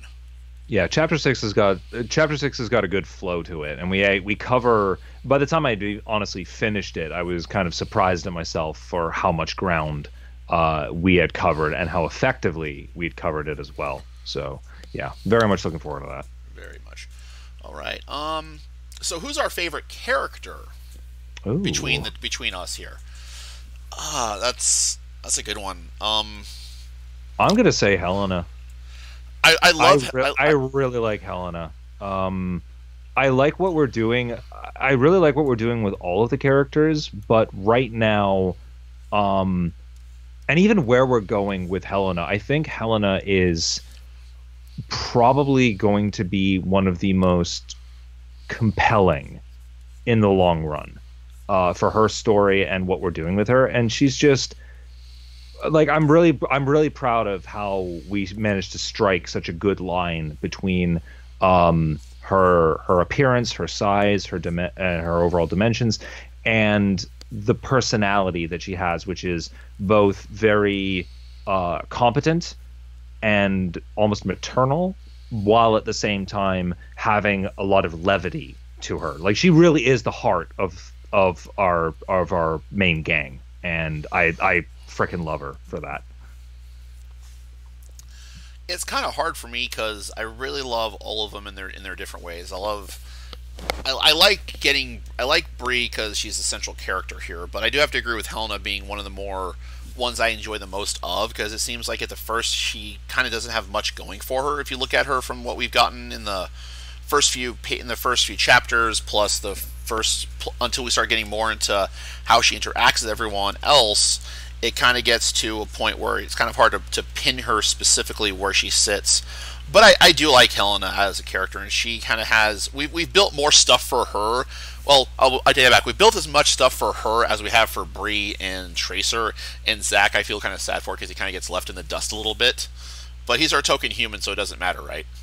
Well, Zack is the slowest burn out of all of them at this point. Like, Zack is really not going to come into his own in his long-term arc for a good amount of time. We're going to start getting a little bit more with Helena and Tracer before we start seeing more of Zack and Bree are going to kind of start developing their long-term arcs around the same time, but for the time being, it's actually probably going to be Tracer and Helena who are going to be the first ones that you're going to start seeing kind of the shadow of where all this is going. So, like, don't get me wrong, good stuff is coming for Zack. We just have to get there. It's true. We have to kind of get there a little bit. So the next question is, how old are the characters? And actually, this is something we kind of pinned down in our second to last chat. Yes, we did. I've got that written down here, actually. Yeah, I was hoping he'd have it written down because he. I do. I have it in my beautiful Scrivener, where everything Scrivener, I need for all your writing purposes and all your writing needs. All my writing purposes. Did we have? Oh no, we nailed down Bree. We haven't really discussed the others, actually. Because we need to discuss the time. I was gonna say, like, we need to discuss the exact time scale of Helena, and what the Nephil, the length of time a Nephel's been around. Bree, I was gonna say, like, Bree and Zack are in and around the same age. We have nailed down Bree. Bree is 22 at the time Zack, of the story. I think we've talked about is a bit older than her, like at least a couple of years, I believe is what we decided. So he's like pushing like 24, 25. Yeah. The one thing we discussed on Tracer a bit, because he is the youngest of this entire group. At least that's how I viewed him as. Yes. So for him, it's a little bit harder to say what his age is because we haven't actually sit down and discussed how young he is in comparison to the others. But I've always pictured him in kind of that 15, 16-year-old range, or at least as far as years old. Whether or not that's age of maturity in the Satooth race or not is kind of up to interpretation, or at least up to development from us, because we may not have fully decided quite yet. So yeah, I tend to go on the idea that Helena is, regardless of how we figure out the exact years, she's the equivalent of like mid-30s for a Nephil. What the actual number of that is, but she's been around for. She's mature. She's an adult. She's a decent amount older than the rest of them. But she's been through military service. She's been through a little bit of her own adventures in between that and hooking up with Bree. So yeah, I'd say that she's comfortably older than the rest. But overall, her experience and her demeanor kind of doesn't let that show. She's very much her own person, beyond what her age is. Mm-hmm. And that's kind of what matters here, as long as they fit right within the roles that we've given them here. So that's always been pretty good there. But yeah, as far as from oldest to youngest, Bree's 22, Zack's sitting about 24, 25. Helena's the eldest, or at least has the most mental maturity out of all of them. What that exact number is, we're probably looking, higher. And Tracer is the youngest at his mid-teens, roughly equivalent for the Satooth here. So, and in that kind of does kind of tie in, because we're talking about ages, and age kind of does tie into our next question, is what are their motivations? Like, why are they together, so to speak? Right. And without being too spoilerific, they're all kind of together for their own reasons. We've already kind of tipped our hands a little bit for some of them. So, Chapter 3, you're going to get a lot more information about Bree. Chapter 3 is really kind of the grounding for why and where Bree is and why Bree is doing what she's doing. For the rest of them, Zach is a probational deputy. So basically, what that means is Zach was up to no good. He got caught, and in the Frontier, one of the options that you have is rather than go to prison, you can basically, if you're sufficiently trustworthy, you can basically be deputized by the marshal and work off your sentence as a community deputy. It's sort of like it's sort of a hardcore version of community service. So that's the reason why he's there. He doesn't really have much of a choice. That being said, over the time, he's begun to grow a lot closer to Bree and the others, and he's kind of starting to straighten out some of his crooked ways. But that's really going to come into its own in the next arc. That's very much focused on Zach and Zach's evolution. Tracer is a refugee. Basically, he fled his people because of the reason he fled his people at the age that he did is because the Sea-Tooth have particular rites that you have to go through when you become of age that basically require the equivalent of a lobotomy. He would basically lose all sense of his own individuality and emotional stability, or his emotional life. So he little of there is right now. Yeah, like not getting too much into it, but basically the Sea-Tooth are born organic, 100% organic, and over the course of their youths, they're basically slowly. It's kind of like a very slow moving Borg assimilation process, where they're gradually built up to the point where they can basically join with the Sea-Tooth. It's not to get too into it because I want to leave some surprises, but think of it roughly as like the Borg Collective. The Sea-Tooth have something similar to that. So Tracer almost reached that point. He had doubts at the last minute, basically, and he had to leave because the Sea-Tooth do not tolerate deviance in their society. So he's a bit of an enigma to just about everyone, including himself, because the Sea-Tooth don't understand emotions because they see them as a flaw to be removed. So Tracer is very much trying to figure out the impulse by which he left, in a certain sense, and to those ends, the Sea-Tooth and their society is very obviously, for a society that removes individuality, they're very community service. They're very community oriented. So he joined up with Bree, basically, and the Marshals because that's the kind of thing that he's naturally drawn towards, and he's still trying to figure out the nitty gritty of his identity and his personality. Helena and her race are kind of, in a certain sense, they're kind of similar to the Sea-Tooth. They're a very old race, and they have a very strong sense of tribal identity and of civil service. Nephil are all over the place in the Frontier. They're a big part of the Frontier military. They're a big part of the Frontier marshals and the police force. They're part of the sort of infrastructure and civil service construction. They're just kind of big all over. Yeah, they're in public service in particular, both on the Nephil homeworld and in Nephil society, and as a wider part of the Frontier and the Frontier's government. So for Helena finished a tour of service in the Frontier Defense Service, the FDS, during which she lost her arm, and she kind of bounced around freelance for a little while afterwards, and eventually she we've kind of discussed I don't want to give too much away again because I want some of these details to become plot points later on, but basically she ended up in service as part of the Marshals on Providence, and that puts her under Bree's jurisdiction. So that's kind of how she got there. Her motivation is just to do what's right. She's the heart and she's the moral soul of the group. Hey, it's Andres. Yes, hey, it's the Kaiju Noir has graced us with his presence, and thank you for the sub there, Andres. I really appreciate it. We've just kind of been going over a whole bunch of stuff, and the last person to kind of go over what Bree's motivation is.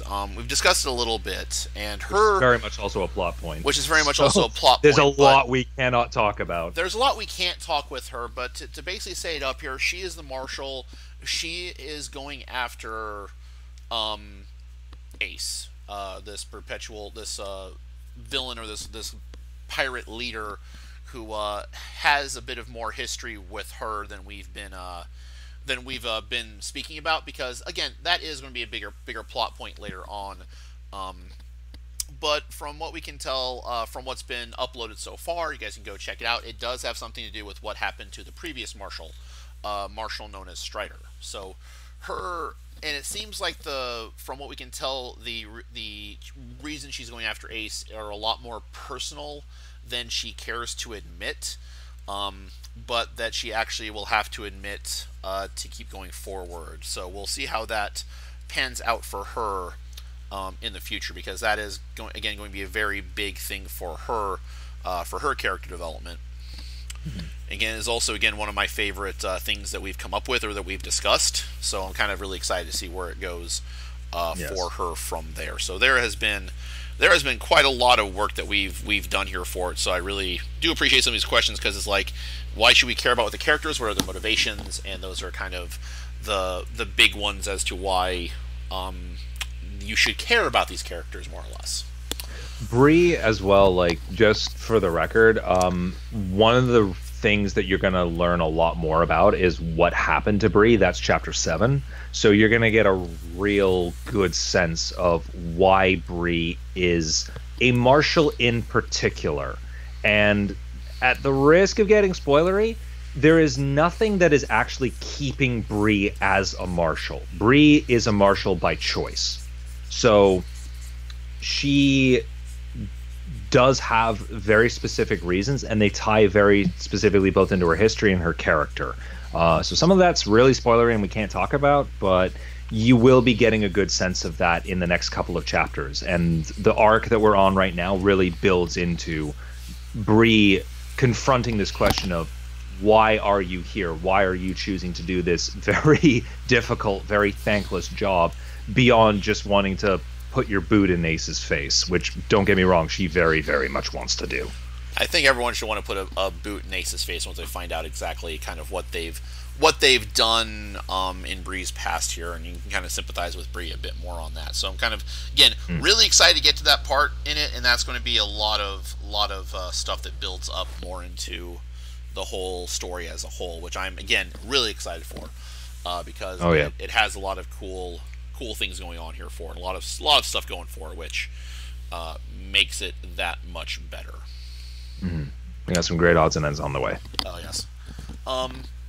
So, as presented by my villain, or the villain to my hero, the constant thorn in my side that never stops and is a pain in the ass, but I'm glad to have him in my circle anyways. He asks, are we self-publishing or looking for a publisher? Currently, we're self-publishing. I'm fronting all the costs for it so far. We're waiting on trademark and copyright stuff for it at the moment, so we're kind of getting that stuff sorted out as well. So for that, we're self-publishing here, and I am kind of looking at a couple of people for possibly publishing, or at least publishing the volume releases as we get multiple chapters finished, to see if they'd be interested in picking it up as part of their distribution.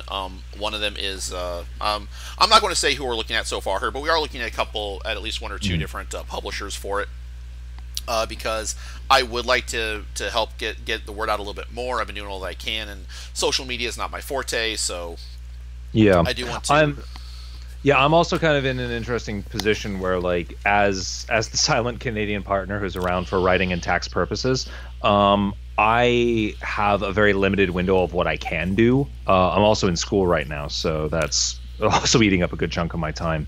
So we're kind of, Denny and I have spoken about this, and our basic model is, as long as we are in control, we don't want to rush anything. Like, we want this story to be the story that we want to write, and we want this story to be something that the both of us are proud of, and that the both of us feel is what we want to put out there. So self-publishing, and especially now that self-publishing is such a an available option for creatives, it may not be the most lucrative, it may not be the most I guess fame fame attracting, but we're more than happy to keep that model and keep building ourselves towards it. Plus, the more that we put out, obviously, the more attractive we look as a proposition to some of these bigger publishers. So, and Denny's been, I can't thank Denny enough for all the work that he does on the back end with cons and everything like that, because Denny is the driving force behind the material success that we've had so far, unreservedly. And our first release of Chapter 2 did go over really well. We sold out of all of them by the end of actually summer of this last year. We're trying to get some more back ordered, and it's been a little bit here. So Andres is asking kind of more about the trademark copyright process. There's a lot of legal stuff to go through with that here, and it is an expensive process. But the process basically goes, you put in stuff for trademark and copyright, and for the copyright process, there's not as much goes into it, but for trademark, there is a lot that it goes through, especially for icons, for logos, and stuff like that. They've got to backtrack it against a whole bunch of other cross-reference material.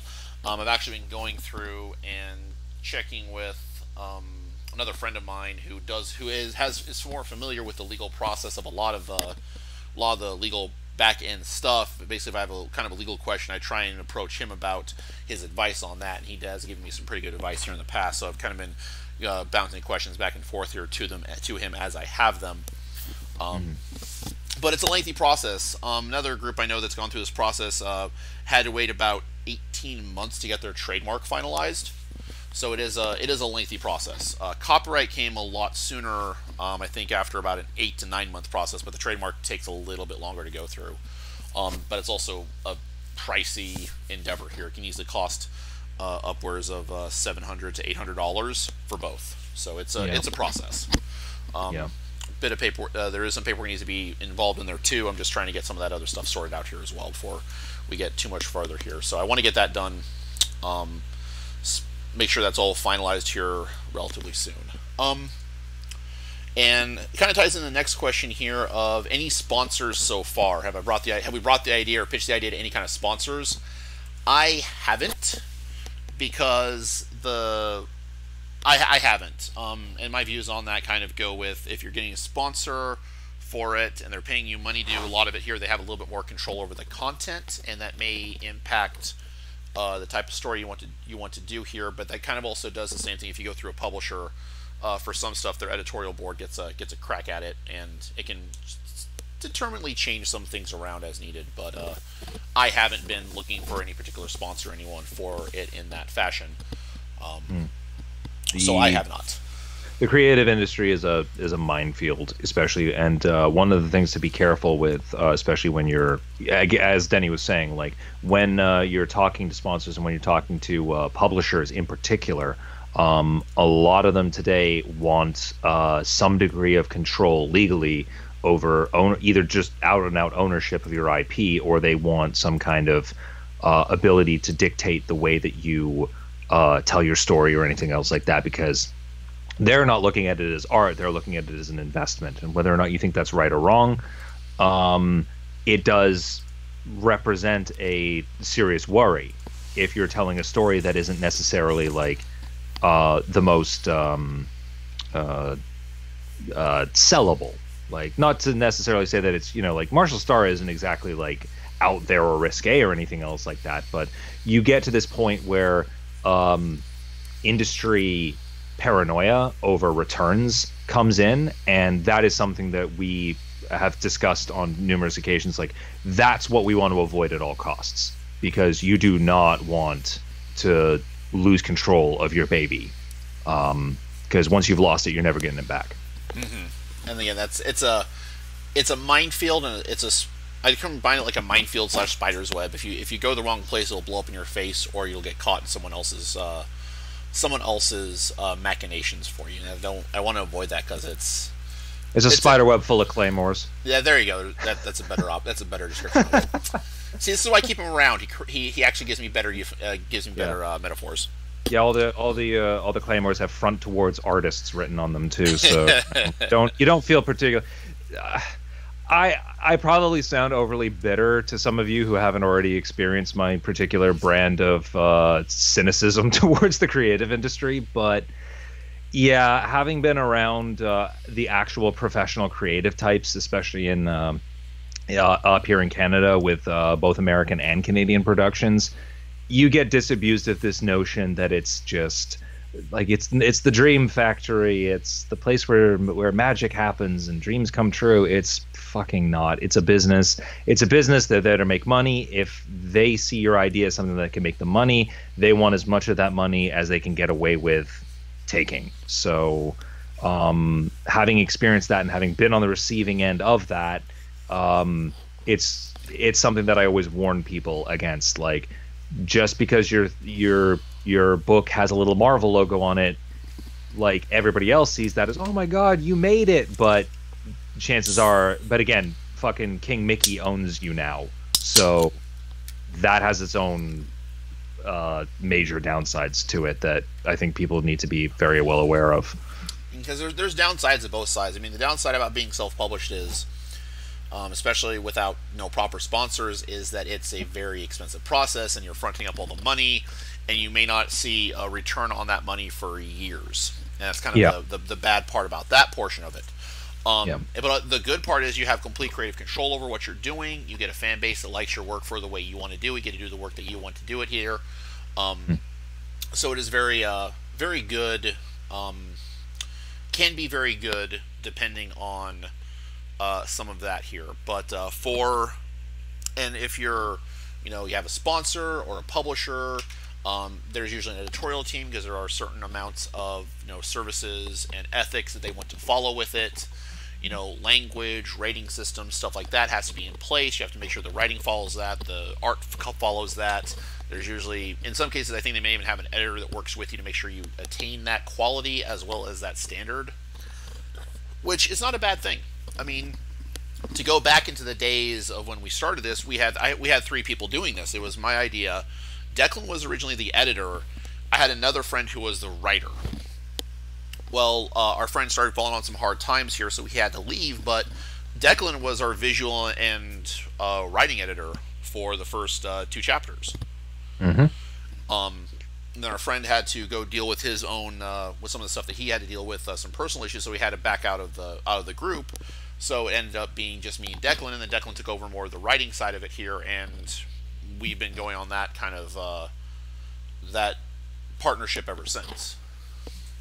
Yeah, it's working as an independent creative is kind of working as any kind of creative. You have a very early question to ask yourself, which is, how do I want to succeed or fail?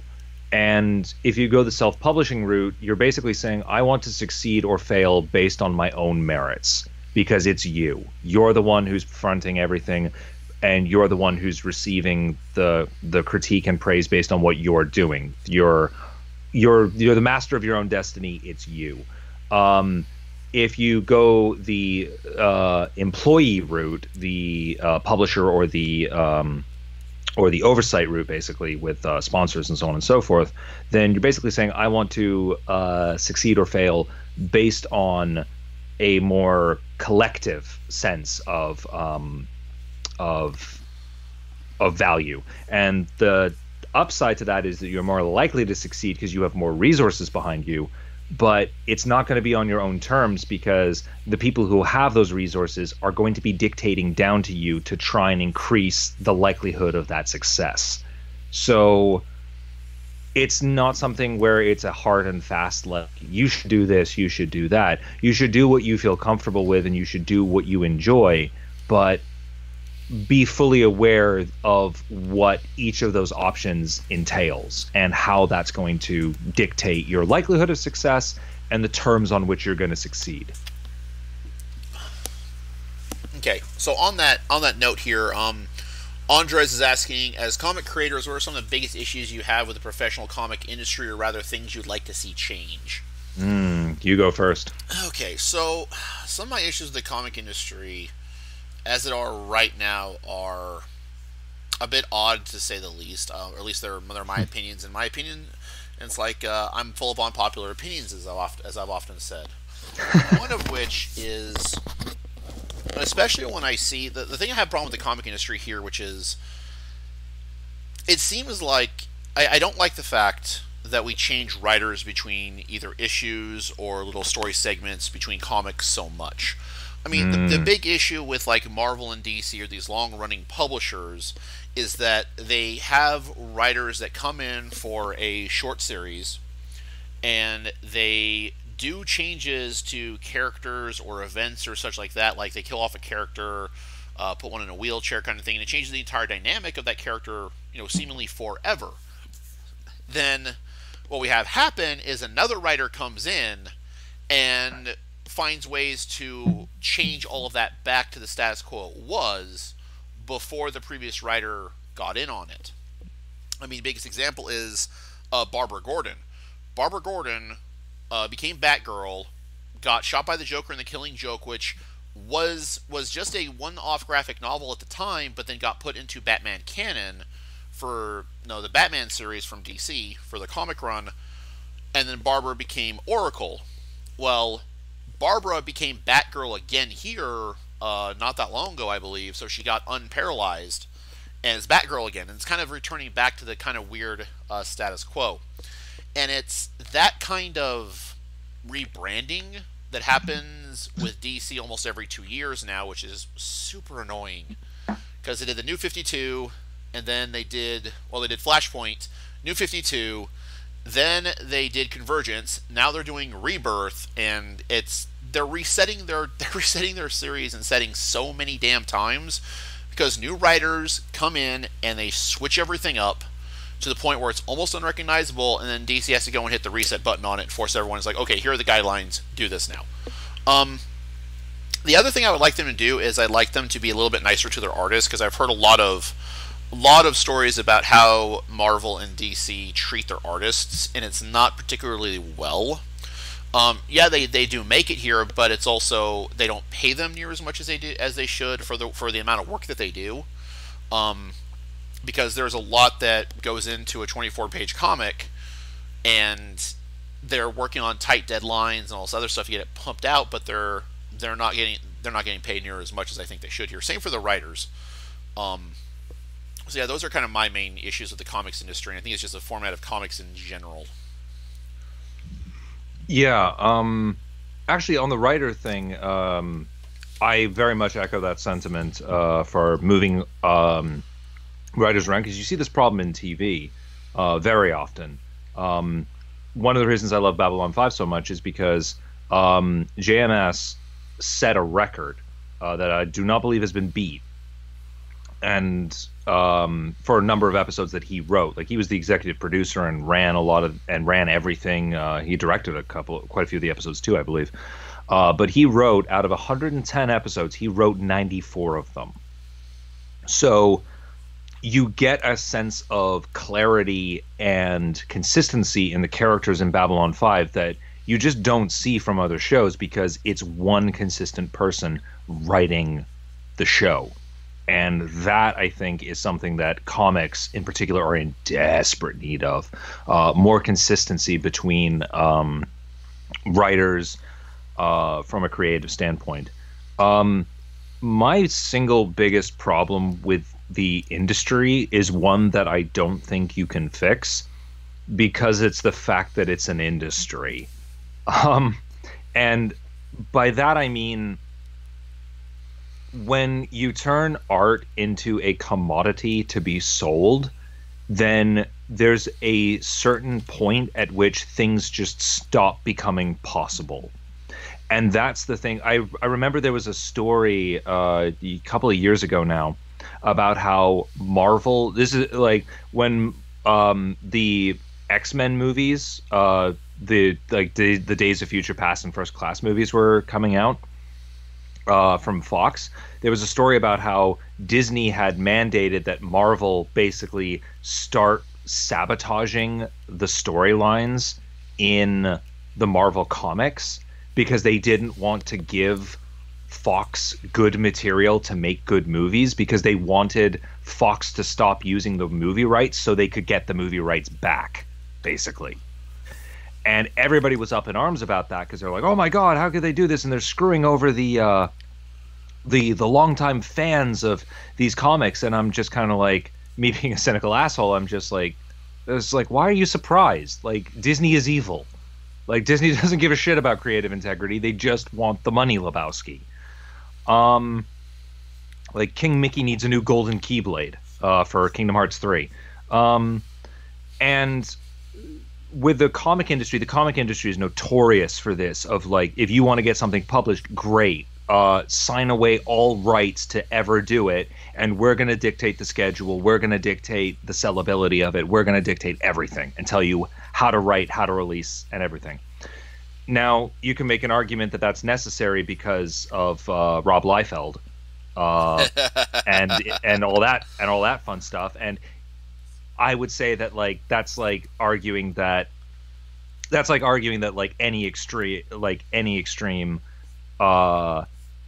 that's arguing that like any extreme is a problem. Of course, the extremes are problems, but at the same time, it's like we have this strip mining mentality to a lot of our media right now, where we're just trying to get as much value out of a notable IP as possible, and it's preventing us from being able to make anything new.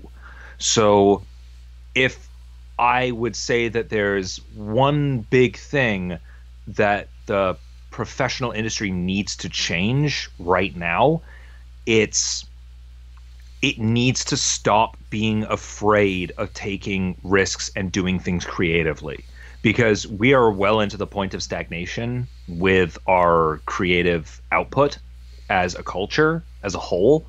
And if that continues, then we're just like, again, like all those red letter media jokes of, you know, get ready for episode 47, the last Jedi, they're not gonna be jokes. They are gonna happen. So Jaws, was it Jaws 15?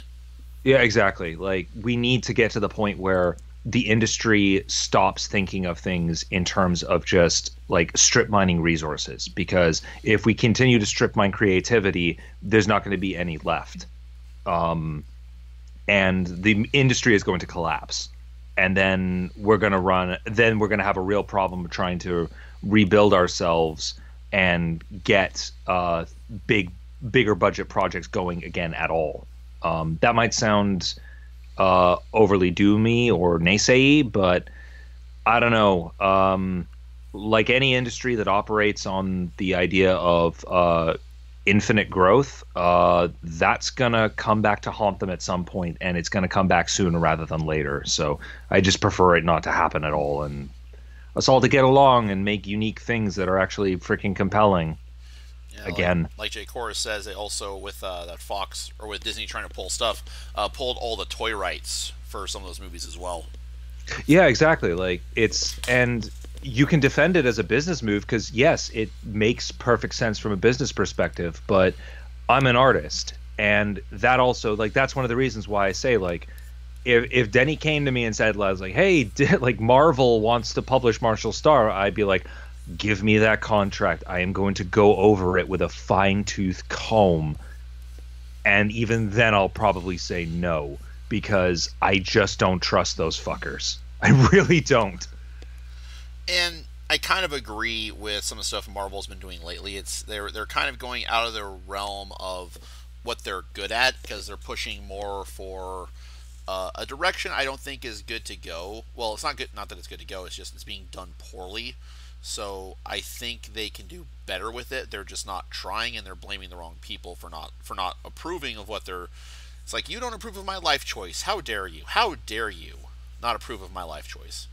It's not the best. And if someone from Marvel did approach us about, hey, we like Marshall Star, we want to publish it, we'd both probably tell them no, because I I try to be very good with not making any kind of major changes to the way Marshall Star is perceived or displayed or anything like that without Declan's input, because he's our co-creator. Like for this piece I'm doing now for the Kaiju versus Cancer charity anthology book, um, I wanted to get Declan's input on it and his thoughts on it before I told them we were definitely in. So Hmm. that kind of communication between the two of us is actually kind of necessary, I think, because especially with as much as we've both worked on this and how much Marshall means to both of us is super important for that. And so, Yeah.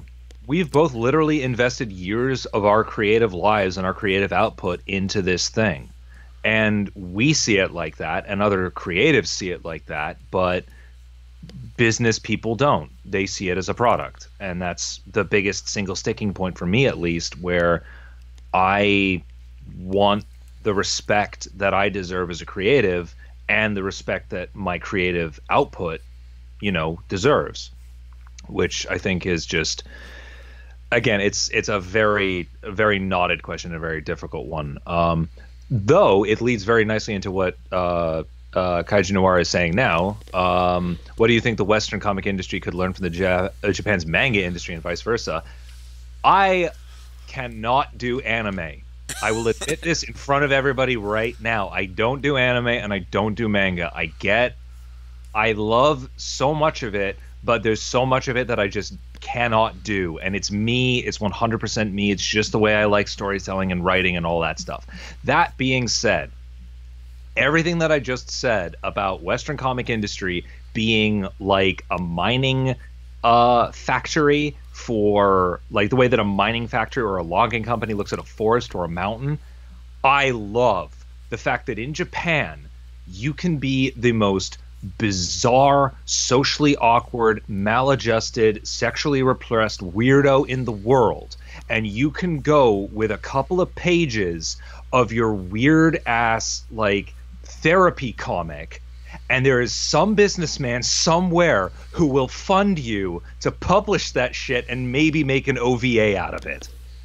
I love the fact that they are like, there is somebody in Japan who will publish or make just about anything, which is why you get so much fun, weird, creative, great stuff out of Japan.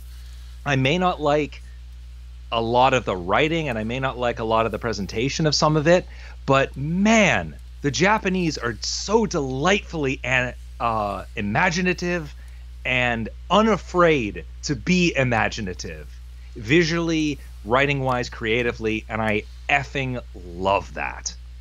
If they could write fewer squealy, screamy cat girl animes, I'd already be moving over there. But until that point, I'll give them credit, unreserved credit too, for their embracing of everything and the kitchen sink.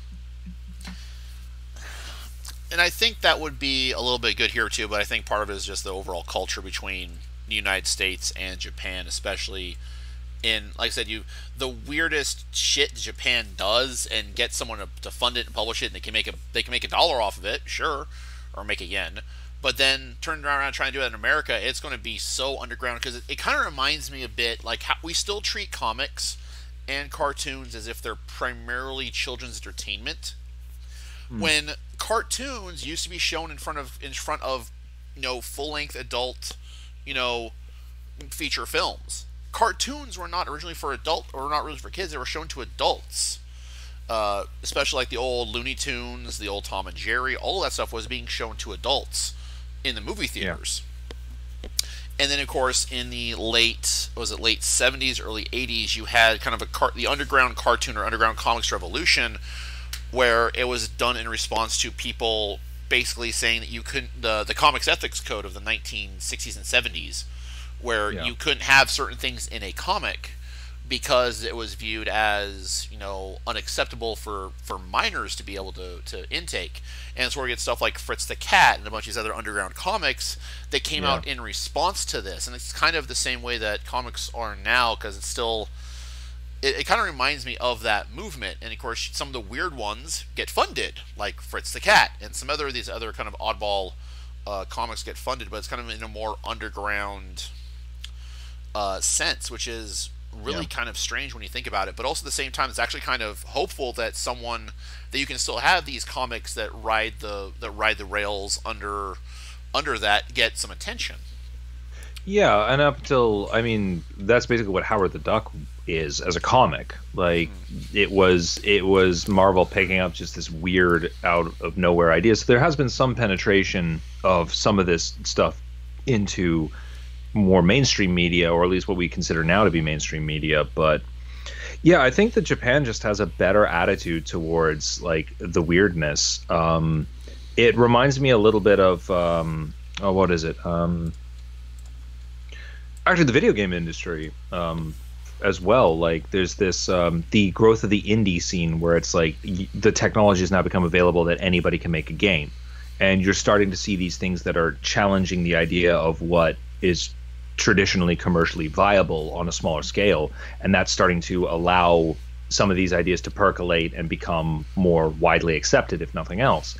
And I think that this is all very healthy for the overall industry and for the overall creatives out there. Like this gives people exposure to those different ideas, which are important to create new stuff. And Japan is not afraid of that. And I think that that's a very important component of their creative output. Could they stand to have maybe a couple more editors? Yeah, probably. But other than that, I mean, again, I got to give them credit where credit's due. The other thing that they do really hard over there in Japan is because of the weekly. Because I was not aware of this until I was watching a bunch of stuff on the Bleach anime. Is that the manga industry in Japan is so much more. It'll reward you for having a for putting something out there that is different and unique, and you can be recognized for it, and it can get you fame and fortune. But at the same time, there's a high pressure to keep up that quality, especially for the weekly Shonen Jump, in which basically you have to do like 35 or so pages in a week as a writer slash artist. Yeah. So it basically almost leaves you like 4 hours of personal time in a week aside from getting an entire comic done. That's even with a team helping you. It is ridiculous how much pressure they're put under to complete something like that. And I think that's one thing that a monthly serial has an advantage over a um, weekly one in that instance, is that you can have a better chance to actually have a better quality project if you're given a little bit more time. Which is why there's also things like monthly Shonen Jump, weekly Shonen Jump, but there's still this pressure to get this done on a massive deadline, and you get like maybe one day off, and then it's back to the grind to the point where you have to pretty much give up any social life you have to get this project done. And that's kind of I'm not a big fan of that, but that is kind of unfortunately kind of how that happens in that It is instance. it is a bit of the Japan has a bit of a how do I put this?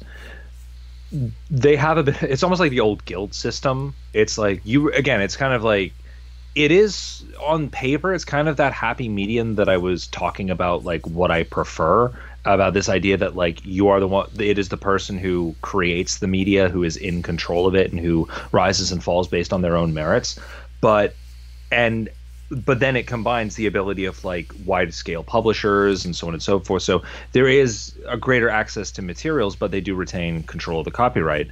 That being said, the margins that they're put under are, as you were saying, Denny, they're so absurdly tight that it's a miracle that anybody manages to get stuff done without burning out and exploding. Then again, Japan's got a lot of problems in that respect, so that's probably why.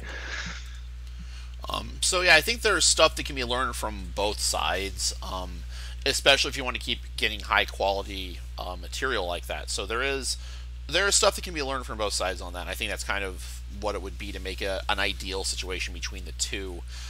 Being able to fund these other smaller things that might reach a different audience that aren't being reached, but there's obviously a market for, versus hitting that mainstream, consistent division all the time until that's pretty much burnt out and they're burnt out of everything you've given them.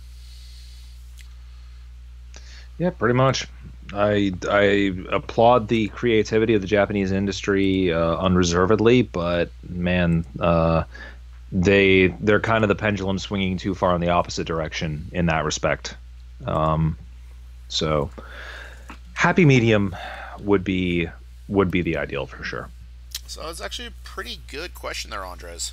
Absolutely. I'm surprised. Good job. Nah, I'm not. Now, Andres usually has a couple of good, interesting questions to chuck our way. Mm-hmm.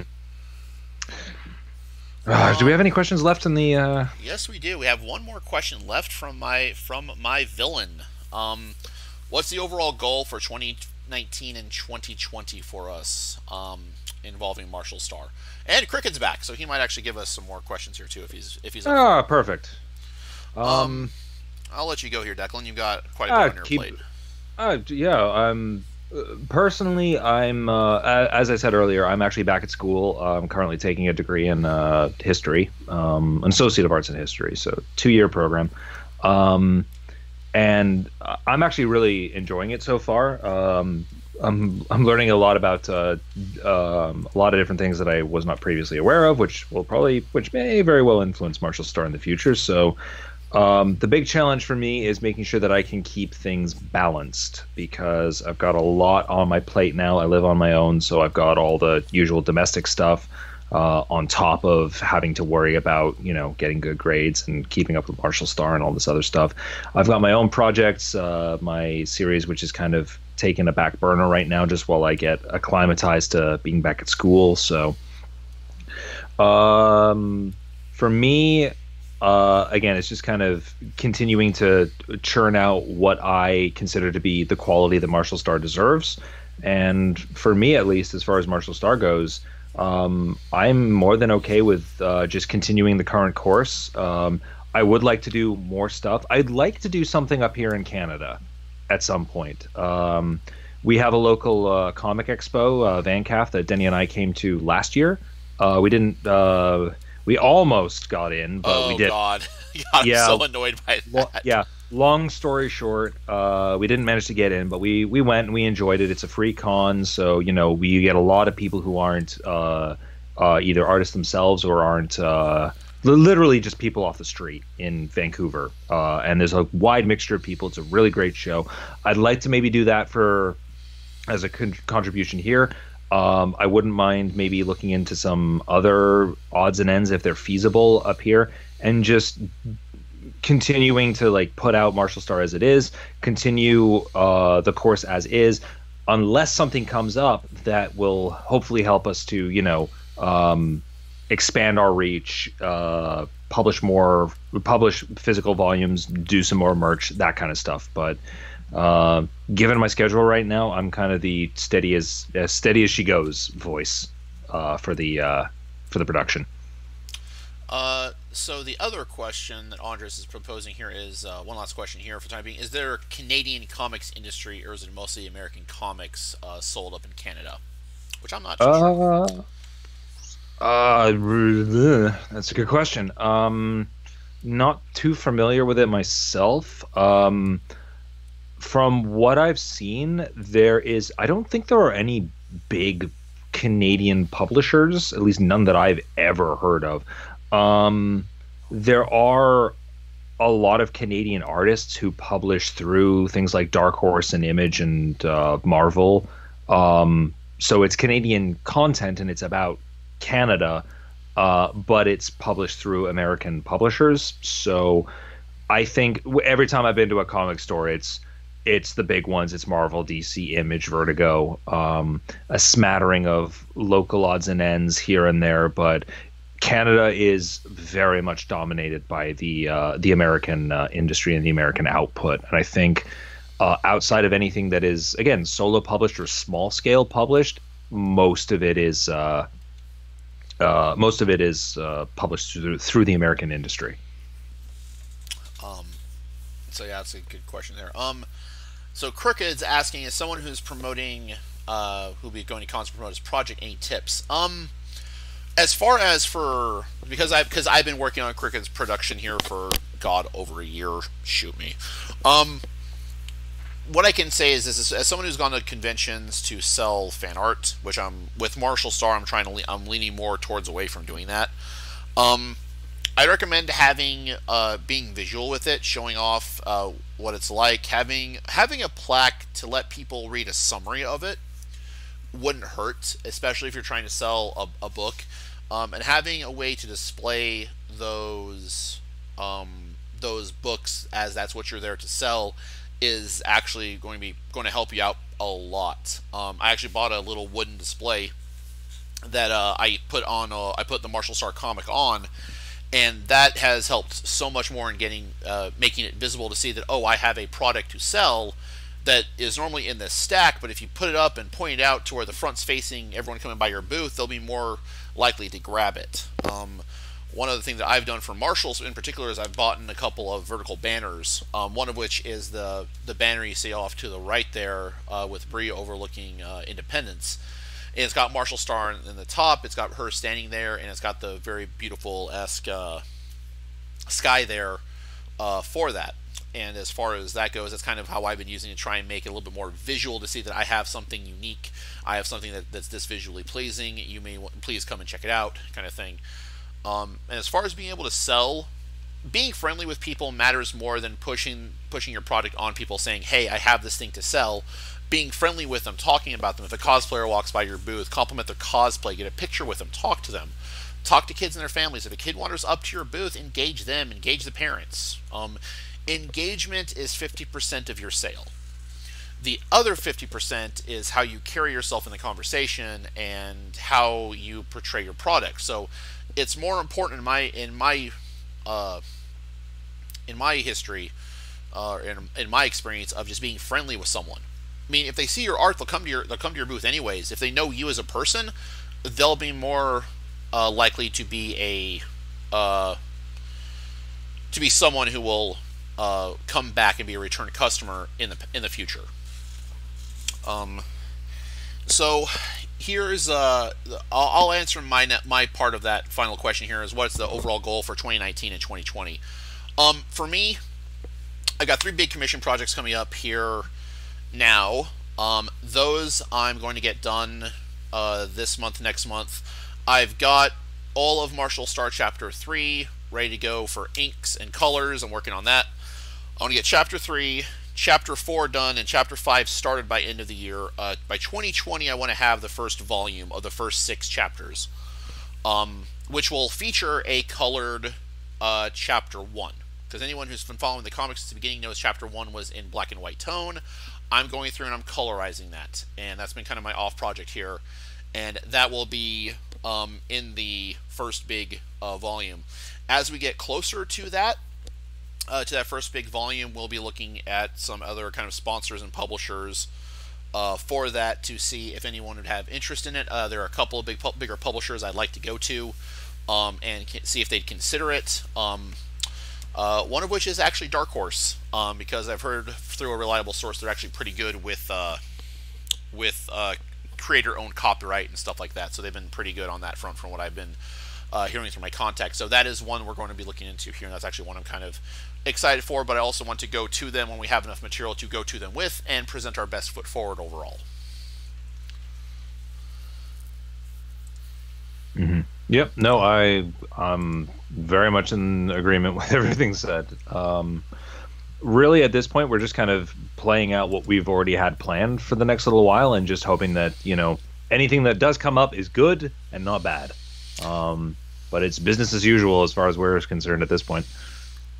Yeah, and it's pretty much just a matter of just getting it done, which is the biggest thing, and that's kind of where we're waiting on me, and it's all on my shoulders, which is kind of why I'm trying to do double duty by giving you guys something interesting to watch while we discuss all this. Yeah, actually, Andres Cajanoir has something that actually I think I can talk about a little bit when it comes to cons, and just something to add to what Denny said, because Denny's got a lot more con experience than I have. But as somebody who's been to a lot of big cons, like the big Fan Expo con that's in Vancouver, the number one thing if you want your own stuff to sell, as Denny said, is visibility.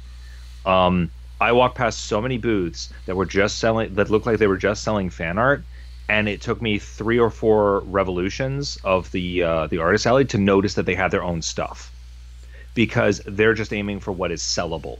So if you're bringing a good number of copies, frankly, if you're bringing like more copies than you have any real hope of selling, that actually goes towards visibility in a lot of senses, because you have those copies ready to go and you have something that you can do something interesting with on your table. So having that as an extra option might be a nice sneaky way to help, promote and sell your own stuff, especially if you don't have the money for like the banners and the fancy table additives that some of the more established artists do.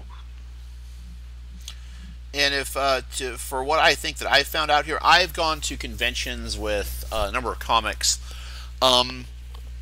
It's going to depend on the convention, but I think 25 to 50 is a good range. That's not a guarantee. And do go into the convention realizing that you may not sell all of those, but that's not the point.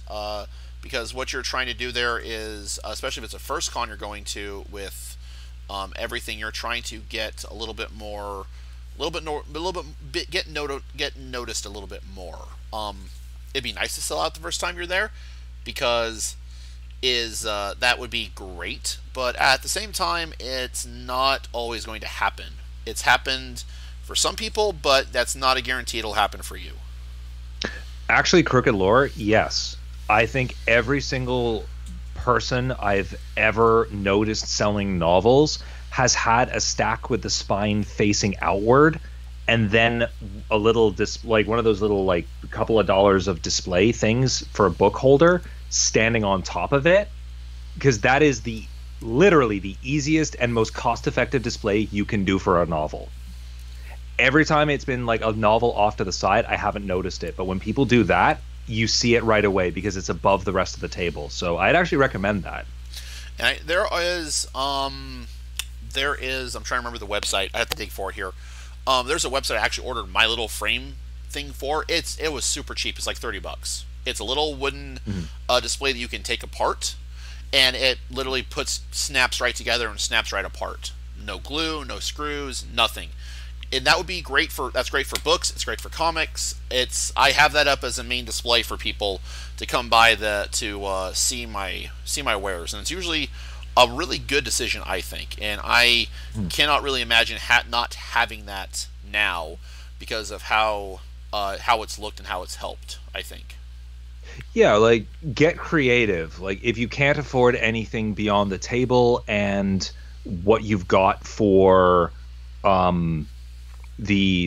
you got to sell, basically, just have some fun with it. And build use your books as building blocks. Like I've done vending for Vitaly Alexius of Romantically Apocalyptic fame, and we had a big display out back, but for the actual books and binders and prints and stuff like that, I just got creative and I just propped things up against other things, and I used hats to highlight the shirts and everything else. You'd be surprised what you can come up with when you apply a little bit of creativity, even with just the wares that you have.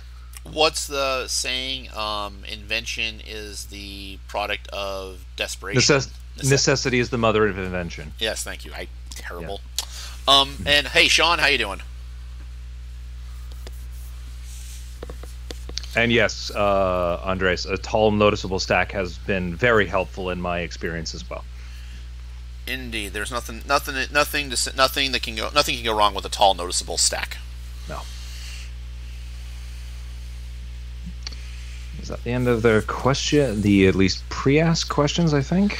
Yeah, there is one left, but that's more from some of my friends there in one of my other discords.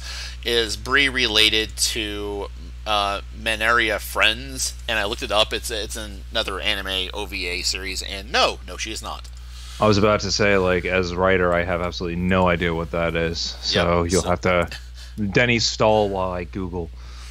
Yes. Oh my goodness. Actually, I think I've Googled for you, actually. Yeah, no, I threw it into Google as well. Yes. So no, she is not. That's not the most awful Monster Girl design I've ever seen. It's not. I actually got the official Monster Girl book, and it's a little bit more than what I was expecting, but I honestly don't know what I was expecting, if that surprised me at all. Uh, So to be yeah. honest, it's a thing. Again, Um, like this is the audience. This is not the audience to express this particular opinion. And like Denny, you talk about unpopular opinions, but like, yeah, anime is just one of those things that like I've tried, and every now and again I just look at certain things and I'm just like, I don't understand you people at all. I just don't. I've that's tried, but I just don't get it. he does not weeb. The weeb is I lost to do. this one. I do not weeb. I am not a weeber. Not a weeber. Not a weaver. I don't know how to weeb. What is the worst Monster Girl design I've seen? Um. Oh God, this is a deep pull. I don't know if I remember the name of it. Somebody recommended to me years and years ago. A When I was in university the first time, they recommended to me a an anime called Bakano. Which I was like, yeah, it's like set in like the Prohibition era, and it's like alchemists and gangsters. And I'm Oh, like, I know oh, Bakano. I know what you're talking about. yeah. And I was like, all right, that sounds up my alley because I love all of those things. For the record, Full Metal Alchemist is the only manga slash anime that I've ever gotten into successfully.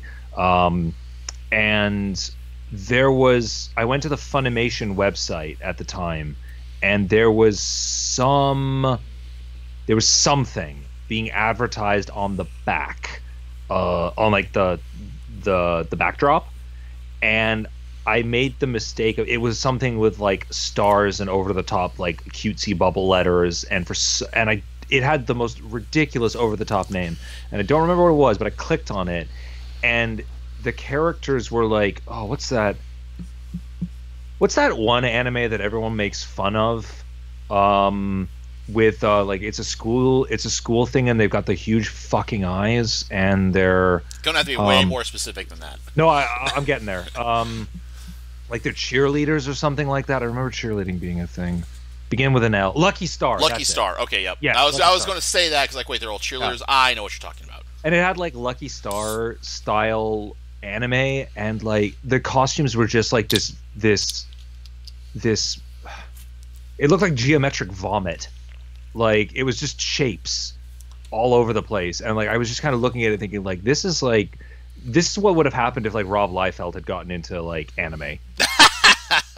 Like it was like non-Euclidean geometry on these designs, and I was like, how the hell? And I was looking at it, and that was the moment at which it hit me of like, how the hell did this get made? Two, how the hell did this get turned into an anime, which requires a lot of investment of money and resources? And three, how on earth did this get a fucking translation and sent overseas on top of all that? So I was like, I don't.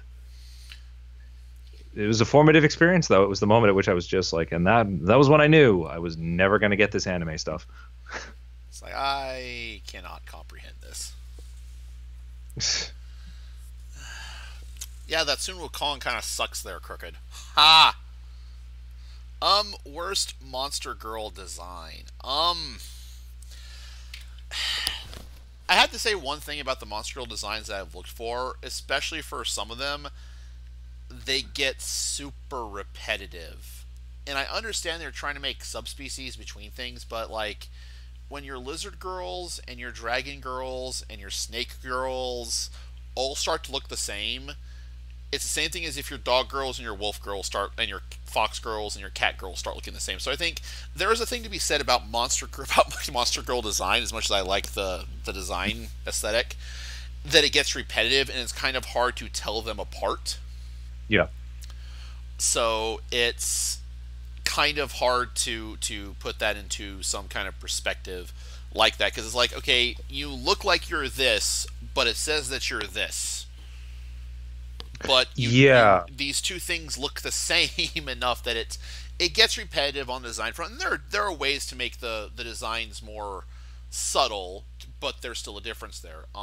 You actually see that a lot with furry art. Like Yes. you see the furry artist where it's like this person knows how to draw a dog, and every animal that they draw is very clearly just an anthropomorphic dog. And I'm like, no, it's a wolf. No, it's a fox. No, it's a cat. No, it's a it's goddamn a wolf. whatever. And it's like, no, those have significantly more variations. I don't know why, but apparently furry artists, no furry or barely any furry artists know how to draw raccoons. Because I have seen so many like random like I for the record, I love Sly Cooper. This is why I've seen this, but I've seen so many pictures of Sly Cooper, where it's just like it's so clearly like somebody who just knows how to draw dogs, and or like that's dogs or cats, and I'm just like raccoons are bears. They don't look like that, and it's the one thing that drives me nuts about that. Trash panda. Yeah, but yeah, and if I want to trash on furry art, which some furry artists are better than me in a lot of aspects, but I want to say this. There's some immense talent in the furry what community. What the fuck is with the neon goddamn colors? Oh yeah, honestly, you don't. It's like okay, I'm partial. I'm terrible at this in two different factions because I come from a science background, but I also like fantasy stuff. And yet, when I try and look into fantasy stuff, I try and put a rational, an analytical mind to it, just try and explain it, if nothing else, to myself. Why is X like X? Why the fuck is your tongue neon blue? You know, these other parts of you neon blue when that makes no goddamn sense in any kind of realistic way. And before anyone stops me on that, I understand there's a fantasy element mixed to that, but I still kind of want my fantasy to make a little bit of sense. There's got to be some consistent... so there has to be some kind of internal consistency, and there really isn't in the furry community sometimes because they want to make it, and I think part of the problem is they want to make it, want to make them stand out to the point that it's they want to make them stand out, and sometimes I think that harms them more than helps them, to be honest. Yeah, that being said, interestingly enough, that leads into an interesting point. J. Corey asking, are any of the characters non-binary or such? I saw that, and I figured I'd let you take that. Yes. We have... we'll one-up you on that. There is an entire race, actually, where we're going to be having some real interesting... fun shenanigans with biology and that sort of thing. Ironically, now they were my idea. Ironically, we developed them over a decent amount of time, and Denny had some really great insights that kind of solidified where we were going to take that. Right now, functionally. Tracer is asexual, basically. Like C-Tooth don't really get into the whole sexual identity thing. It's just not a part of the C-Tooth. Bree is too, because I think that's the farthest thing from Bree's mind currently, considering everything else she's working on. She doesn't really care about sex or romance or anything like that. It hasn't really come up yet for any of the characters. We haven't specifically close the door for any of that sort of thing yet, because especially for me, I don't want to remove something that might potentially be an interesting storytelling option for us later on down the line.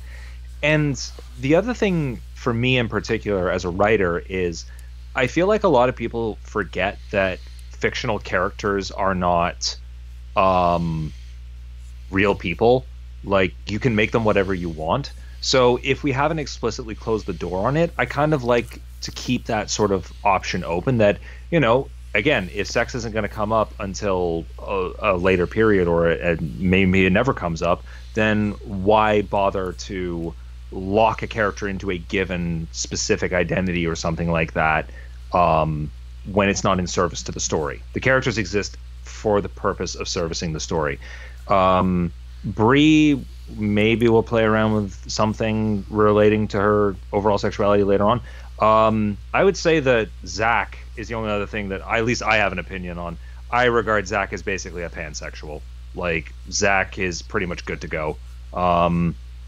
Maybe I would say that I actually, like, my degree is in philosophy and psychology. I tend to look at Zach as like very strong hetero preference. He is a ladies' man first and foremost, but I don't know. I could see us playing around with that maybe a little bit later on down the line. I'm 100% opposed to like the ladies' man and the gay panic thing, which is very endemic in anime and a lot of actually British humor too. I can't stand that. So we might play around a bit more with Zach's sexuality later on down the line. Right now, nothing's concrete. And The other thing I kind of want to make a point of here is because I know there is a desire to know about representation and stuff in media here, and it's a good question to have. My view on this here is that well, for one thing, the characters as we consider them to be these right now, or what they'll develop into at their core. But at the same time, does that sexuality, as Andres points out here, the narrative asexual is, yeah, if it's not a topic if it's not the point of the story, it doesn't particularly matter. Nothing about their characters is determined upon what their gender binary role is, or their non-binary role is in any fashion, other than, does it matter for the story we're telling at the time? If no, then it's a non-issue. And it doesn't really need to be brought up or addressed as if it is an issue, or if it is the core point of that character. So I want to avoid that kind of mentality with it, especially with our characters, because there's so much more to them than just their sexuality, except for maybe Zach. Zach is, again, our Casanova, and that's kind of part of his character, but at the same time, it's not the necessity of his character. If it doesn't revolve around him trying to woo someone for information, or his past, or what he does or has done, then it is important to the story. But if it's not, then it doesn't get brought up, or it doesn't get forced in there. Yeah, as writer, the only person I'd close the door on is, or I would give a definitive answer right now, is Tracer. And the only reason for that is because Tracer's race is so alien to our conceptions of things like that you can't actually give a hard answer, basically. Because the Sea-Tooth are functionally asexual as a race. So, and they certainly don't consider like sex to be really part of their identity. So for them, it's kind of a non-issue. Like, he's functionally asexual because they don't interface sexually the same way that pretty much every other race that we've encountered and will encounter do. Does that necessarily mean he's aromantic? That's a different question. That's going to be interesting to answer. And we will be getting into that kind of thing. But as far as identity goes, and not to keep it going too long, but as somebody who has a lot of friends who are all over the place on the spectrum, and knows a lot of people, and hey, even full disclosure, I myself am bi. To me, I want characters to be believable people first, and as such, the relative importance of any given part of their identity needs to be placed relative to where it will come up. None of our characters are their sexual identity first. None of them identify with their sexual identity first. It is a part of them the same way it is a part of everybody, but it's not directly relevant when they're fighting crime, being shot at, talking about what they're getting for dinner. These are the things that we're going to be seeing, and these are the things that we're going to be dealing with for the foreseeable future. So at the moment, I'm keeping it fairly open-ended, with the exception of Tracer because of his race. But Bree, Zach, and Helena, we'll see. We'll see how they develop. Helena is probably the most likely to stay conventional sexually, at least in my mind and from my development. With Bree, I think it's just Bree. If anything, it might just never come up because of all the bullshit we're going to be putting Bree through. Give your characters hell, kids. That's what they're there for. Yeah, Zach, it's going to come up for sure with a little bit more detail. But at the moment, again, I would say he's closer to Captain Jack Harkness than he is to Casanova, if only because we're dealing with aliens. Like, he's not quite that. He's definitely not that extreme of like an omnisexual, but again, I want to keep that door open with Zach because I want to see what kind of character Zach becomes. That's the most important thing for me as a writer.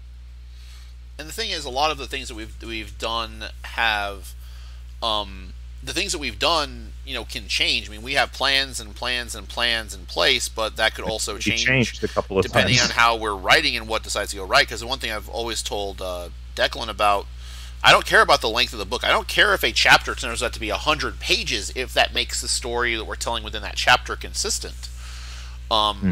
Because I'll still draw all of it regardless, so it really doesn't matter to me. So as far as the character's development, that's why we usually have really good discussions and keep in contact so much about where we both think the characters are going, because that kind of matters in the story and in the art, because that's going to determine how they're portrayed in visually. It's going to determine how they're portrayed on the written word, and so it's kind of important to know. And if anything happens that makes them different from what we were imagining, we may be disappointed, but at the same time, they've changed, and that's the point. Mm-hmm. And to answer, at least briefly, a significantly less serious and charged questions, Kaiji Noir, Battleship Girls are genuinely, like, I have a weird relationship with stuff like that, where I got really interested in like paraphilia and like sexual deviancy when I was in university and studying psychology. So when people bring me like, it's like, oh man, this is like the weirdest thing, or like the weirdest fetish, or the weirdest thing, like none of that shit like surprises me even remotely. Declan goes, let me show you what's in my closet today. I was just like no, I'm like Rutger Hauer at the end of Blade Runner. It's like, I've seen things you people wouldn't believe. And like, so it's one of those cases where like I look at it and I'm like, I understand exactly where this comes from. I can see the lineage of this weird mishmash of like images and suggestive qualities and all that other stuff. But me personally, what the ever-loving fuck? Like, I could not fathom myself being interested in that, but I totally understand the train of logic that leads other people to it. Same thing with Monster Girls. It's just that requires significantly fewer jumps of logic, at least in my opinion. To give my opinion on it, which is more disturbing, I don't consider either of them, or what I consider baffling. I don't think either of them baffling, because they each kind of go to a different weird niche, and I don't. It's not. Hey, their niche, not mine. If I fall in that niche, then I'm cool with it. But it doesn't quite baffle me as much as you'd probably expect, because it's like, I like watching videos of guys in rubber suits, sumo wrestling each other in, destroying little city models. I mean, that's kind of weird. I mean, right? So really, I can't condemn anyone else for liking this stuff. So you said it, not me. Hey, no, I'll fully admit it. That's the thing. One of my favorite video game series involves a anthropomorphic hedgehog collecting bling and going fast. I mean, when you put it in terms like that, is how baffling is it to compare Battleship Girls or Mech Girls? Because I'll be fully honest, when I got really into Gundam at first, back when I was in high school, I found the concept of Gundam Girls to be fascinating and just really cool, because it reminded me of like Ronin Warriors, or another old 80s show called The Centurions, that would have like power armor beamed onto these power armor like bodysuits that basically made them superheroes. And I thought that was the coolest stuff ever. And I kind of liked the concept of like, not just Gundam Girls, but just Gundam people. Like, you have the armor getting on and you're in the armor of the Gundam. I really like that as a concept. So same thing with Zoid Girls and other stuff. So it doesn't baffle me. No, none of that stuff is particularly confusing. Like, everything, you just have to jump on the train of logic that the person is using. Like, suspend your own hang-ups, suspend your own opinions, and just follow where the path leads. And you'll be like, all right, I get how I got here. I followed this path, but this ain't the path for me. Like, that's what 90% of this stuff comes down to. Like, the only time I ever have a reaction like that is when I look at something like Battleship Girls, and I'm just kind of like, I get it. I entirely understand how I got here. It's just kind of, to me, I'm kind of looking at it thinking like, it's like, how exactly did you get on this particular path? Like, this is like, what I start looking at it as a psychologist. Like, I pull out my Freud glasses and my notepad, and I'm just like, so when exactly did you have this experience with a boat that led you to this particular fetishization? And it's like, oh god. And if we're going to talk about fetishization, I don't even think that's it. I think it's just something. I don't. Well, my view on that's completely weird. It's a case of your mileage may vary for sure. Do we have any other? Yeah. I just want to make sure we're not missing any other questions. Does Brie count as a furry? No. If she counted it as anything, she'd be a scaly. And no on that one too. Yes, and no on that one too. She's, at least the way I define it is, if the more animal that you draw them as, the closer you are to furry. Because a furry is an anthropomorphized animal, and the closest thing to what a furry is something, like Felix the cat. Not Felix the cat. Well, Felix cat maybe. Sonic too. Yeah, Sonic too, but I still don't consider him a furry because I hate to disappoint you, Denny, but I don't care. Not a fucking furry. Shut up. No, you're worse. You're a Sonic fan. I'm a Sonic fan, but I'm not part of the Sonic fandom. There is a distinction there. You're both operating on the same delusion. Damn it, but because the classic thing for a furry is like an animal with human characteristics. Brie is more along the lines of the Japanese monster girl, which that aesthetic I like more, in which she is a human with some animal characteristics. And there is a sliding scale on there, I will admit, between what counts as a furry and what counts as a monster girl. Because there are monster girls that have a hell of a lot more, animal parts on them. I know in one of the books there's Anubis, which has like the from their knees down to their feet is like wolf paws, or very very cartoonized wolf paws. Same thing for their hands and forearms, and they have the big ears and the tail and everything else. That's on the sliding scale, but I still consider that a monster girl and not fully furry.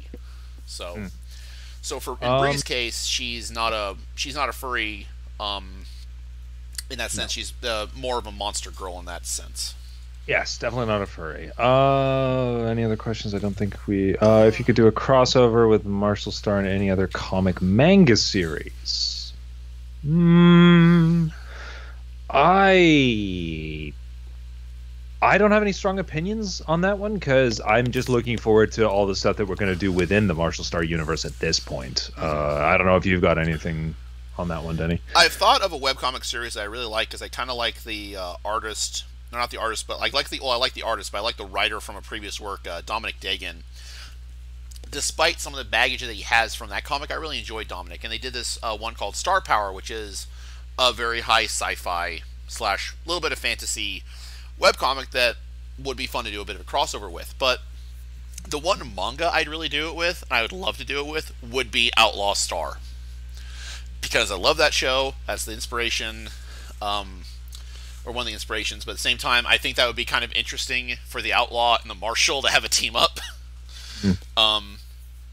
But that would be like the really only one I can think of, because when you build something like we built Marshal Star that's so dependent upon its own internal rules to function, you take it out of that place and cross it over with something else that also realizes that either there's some dimensional hopping shenanigans that happen that takes one out of the comfort zone that they're in and puts them into another completely new environment. The rules that govern that new place are so different from where they're from, they can't function as is. So either both things have to exist in a world that would be similar enough for them to exist and function, or you're seriously depowering one for another. I know in some of the Marvel versus DC books, they've had like the Flash lose a lot of his power when he crosses over into the Marvel world, because he doesn't have access to the Speed Force. But then when he goes back to the DC world, he gets access to the Speed Force again, and he's again much faster than a lot of the other DC, or not a lot of the other Marvel characters that are speedsters. So, again, unless you can tie the story bits around that to make that a good crossover event, rather than just what would be considered like a cameo. Like, honestly, the comic we're doing for the charity event, it's a cameo with Raptor. That's it. Yeah, it's non-canon. When Denny brought this project to me, I was just like, okay, and I wrote it up. I was Denny mentioned like the way I'd written it, which is quite different from the way that standard Marshall Star is written. And I said, I was like, yeah, like I gave it a different tone because to me, this is literally something that I'm just doing for the comic. I'm doing this for this particular book. So this is not related to Marshall Star story in any way. This is nothing to do with the canon that we're establishing for Marshall Star. So I'm looking at it as a fun little thing that we're doing on the side, and it's not going to have any relationship to what we're doing in the main comics. So you just have some fun with that. And I think those are the kind of things that are the best way to approach any sort of crossover thing. Like, don't think too hard about it. It's supposed to be something that's fun. So let go your conscious self and act on instinct. Don't worry so much about making sure that things make sense. Kaiju Noir, Draco Azul, sure, we'll put him in a mech parking lot at some point in the background. Like, little things like that are fun ways of having, nods to other people you collaborate with and friends and everything like that. They don't need to be serious. They don't need to be big statements about the functioning of your universe. And then if you want to do that stuff, approach it with the knowledge that that's what you're doing. You're having fun with characters. You're bending the rules. You're bringing people out of different things.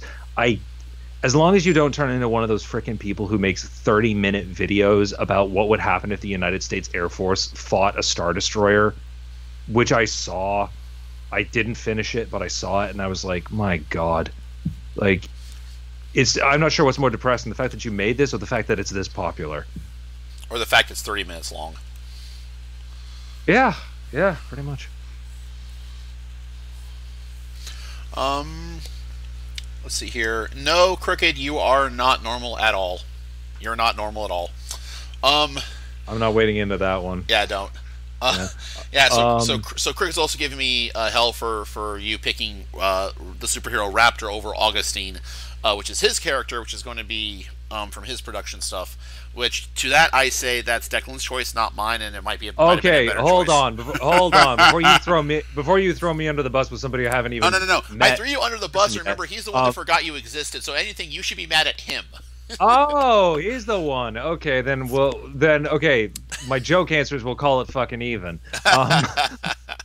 My serious thing was I actually when I went through the brief, Raptor was front and center with everything, so that's why I went with Raptor. No comment whatsoever on Augustine. I'm sure they're a lovely character, and I look forward to consuming much media related to them. So yeah, that's why, Will. There's your answer. So stop bugging me about it. I thought that Denny was making you up. Is this just yeah, we're up here. Canada does exist. We are a country. We came down and burned your White House in 1812. We wrote songs about it. You ungrateful colonial traitors. You may ignore us, but we're up here. Enjoying our longer lifespans because of our free healthcare and ability to eat food without completely basting it in salt.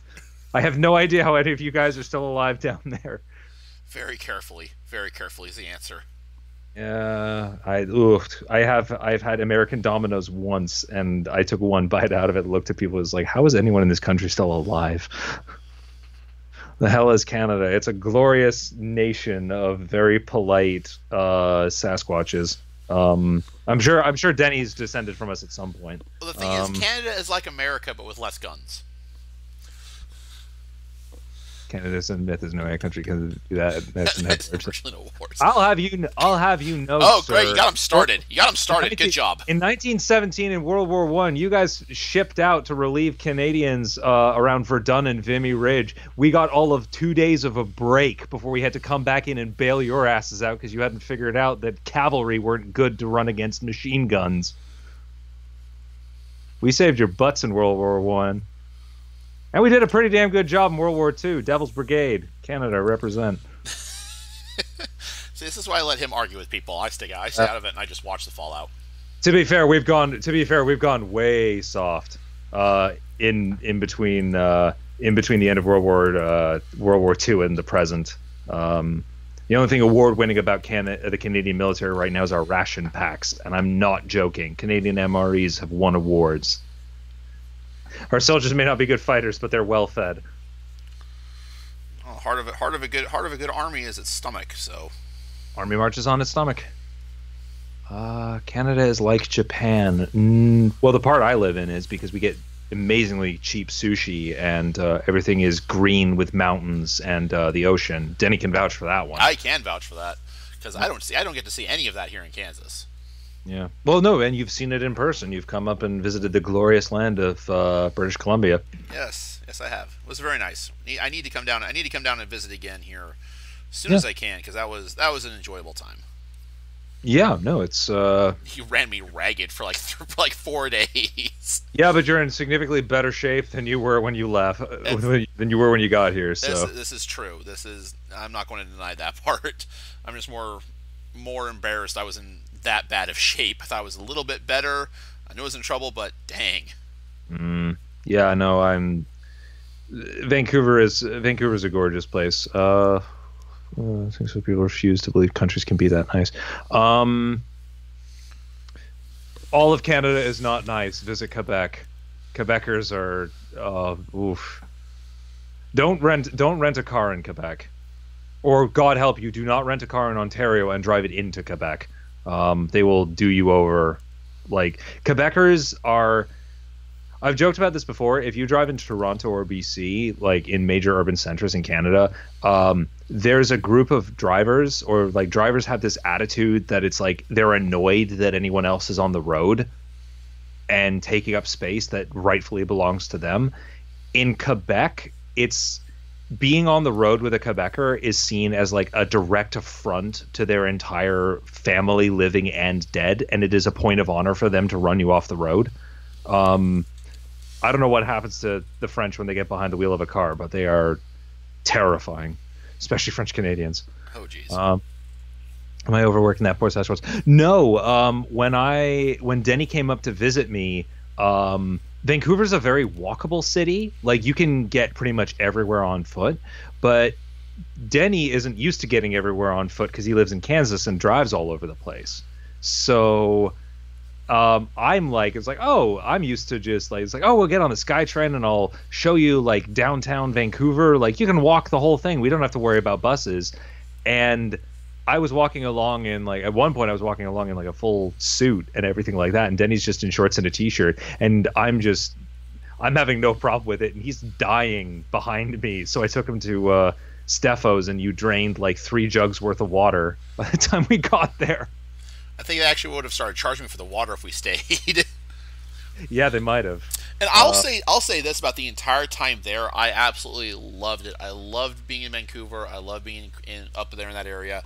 It was gorgeous. It was wonderful. It is such a different place to visit compared to being in Kansas for as long as I have. And because of the fact I'm also not a city dweller, I don't live in cities. Our town is considerably the 3rd or 4th largest in western Kansas. Maybe the first, because we're a college town. But the other next biggest cities are either going to be Salina, Wichita, or Kansas City proper. And I don't live in those cities, so I don't usually have the experience living there. But Vancouver was great. I loved, even though I nearly died 3 times. The hike almost did me in. That hike on that Monday almost did me in too. But that was still gorgeous. I wouldn't miss it. But right, when we went out to Lynn Canyon with Ben, yeah. So yeah, no, I wouldn't. I will give myself shit about it, and I will make a joke about it now and then. But overall, I completely loved being there for the entire time we were there. It was gorgeous. Declan was awesome. His friends are great. Got to hang out with, meet new people, see a lot of cool things. Found that new lovely Tija, which is still. Oh yes, Tija, yeah. Which was great. So I had a blast the entire time I was there. Only wish I had something to keep my phone working, because my battery died so much because I had to take it off cell service, and I was just using it for like pictures and such. So it kept dying on me. My one regret, but other than that, everything was lovely. Yeah, and I mean, like, Vancouver is one of those cities that there's more than enough to do. You can keep yourself entertained endlessly, especially like stuff like Van Calf is fantastic. Like we didn't end up. It's a shame we didn't end up going to like a burlesque show or something like that, because that would have been a very interesting experience for you, I think. It would be. I'm kind of interested next time we get up there if there's one going. I like to go see it. Just to see Yeah. some stuff I don't, like I said, this is stuff I don't normally see here Yeah. down here in bumfuck Kansas. So Yeah. Yeah. Just for the viewers. My girlfriend is part of the burlesque community in Vancouver, so she's actually performing in a cabaret pretty soon. But she's introduced me to. She's also a theater graduate. She's a degree in theater or in contemporary theater. So she's been steadily introducing me to this whole weird, wonderful world of theatrical, just contemporary theater and theatrical sexuality, which I find immensely intriguing. Which kind of goes back to what we were talking about way earlier, Denny. Like, again, like the best way to cure any kind of block that you have, or just to get some new ideas in your head, just go do something different. Go experience something different. I had no idea about half of the stuff that Alexa has introduced me to since I started dating her, and now my creative horizons have got this whole new arsenal that I can play around with, which is great. yeah, so let's see here. Hello, everyone. Hi, Greg. Welcome to the stream where we're just talking about how much Declan overworks me when I go visit him. Oh, shut up. Well, I overwalk you. now you're It's a difference. I had a terrible joke in there, but it's not going to fit. Not going to work. Abort. Abort.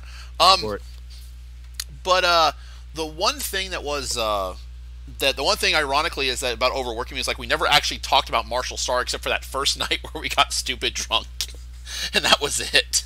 Well, to be fair, that's usually how we talk about Marshal Star, but yeah, usually we're drinking. Yeah, no, and that's another thing too. It's always nice to have some time with the people that you work with where you're not working, because I don't think we've had a single conversation where it hasn't inevitably rolled around to Marshal Star at some point. Like, not that that's a bad thing. It's just, it's nice, especially like, and you needed a vacation too. So I'm glad that I could offer you a vacation. And you introduced me finally to Godzilla. Yes, with one of the God, which version was it? Not the Criterion Collection. That's the one that thought about getting Corey here. Was one of the other special releases that had the English version. It had the English version. It had the original Japanese version. Plus, it also had a little documentary stuff with it all too, which I figured a movie buff like Declan would get the most satisfaction out of reading. So, yeah, no, it's a. It was very interesting. I've never seen the original Godzilla up until that point, and it was quite intriguing seeing it, especially with the.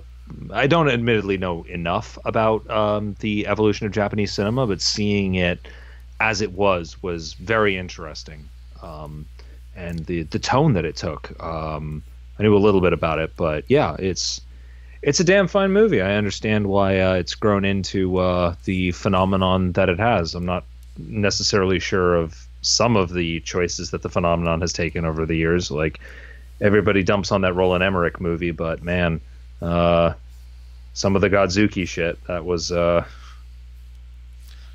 people in glass houses. Indeed.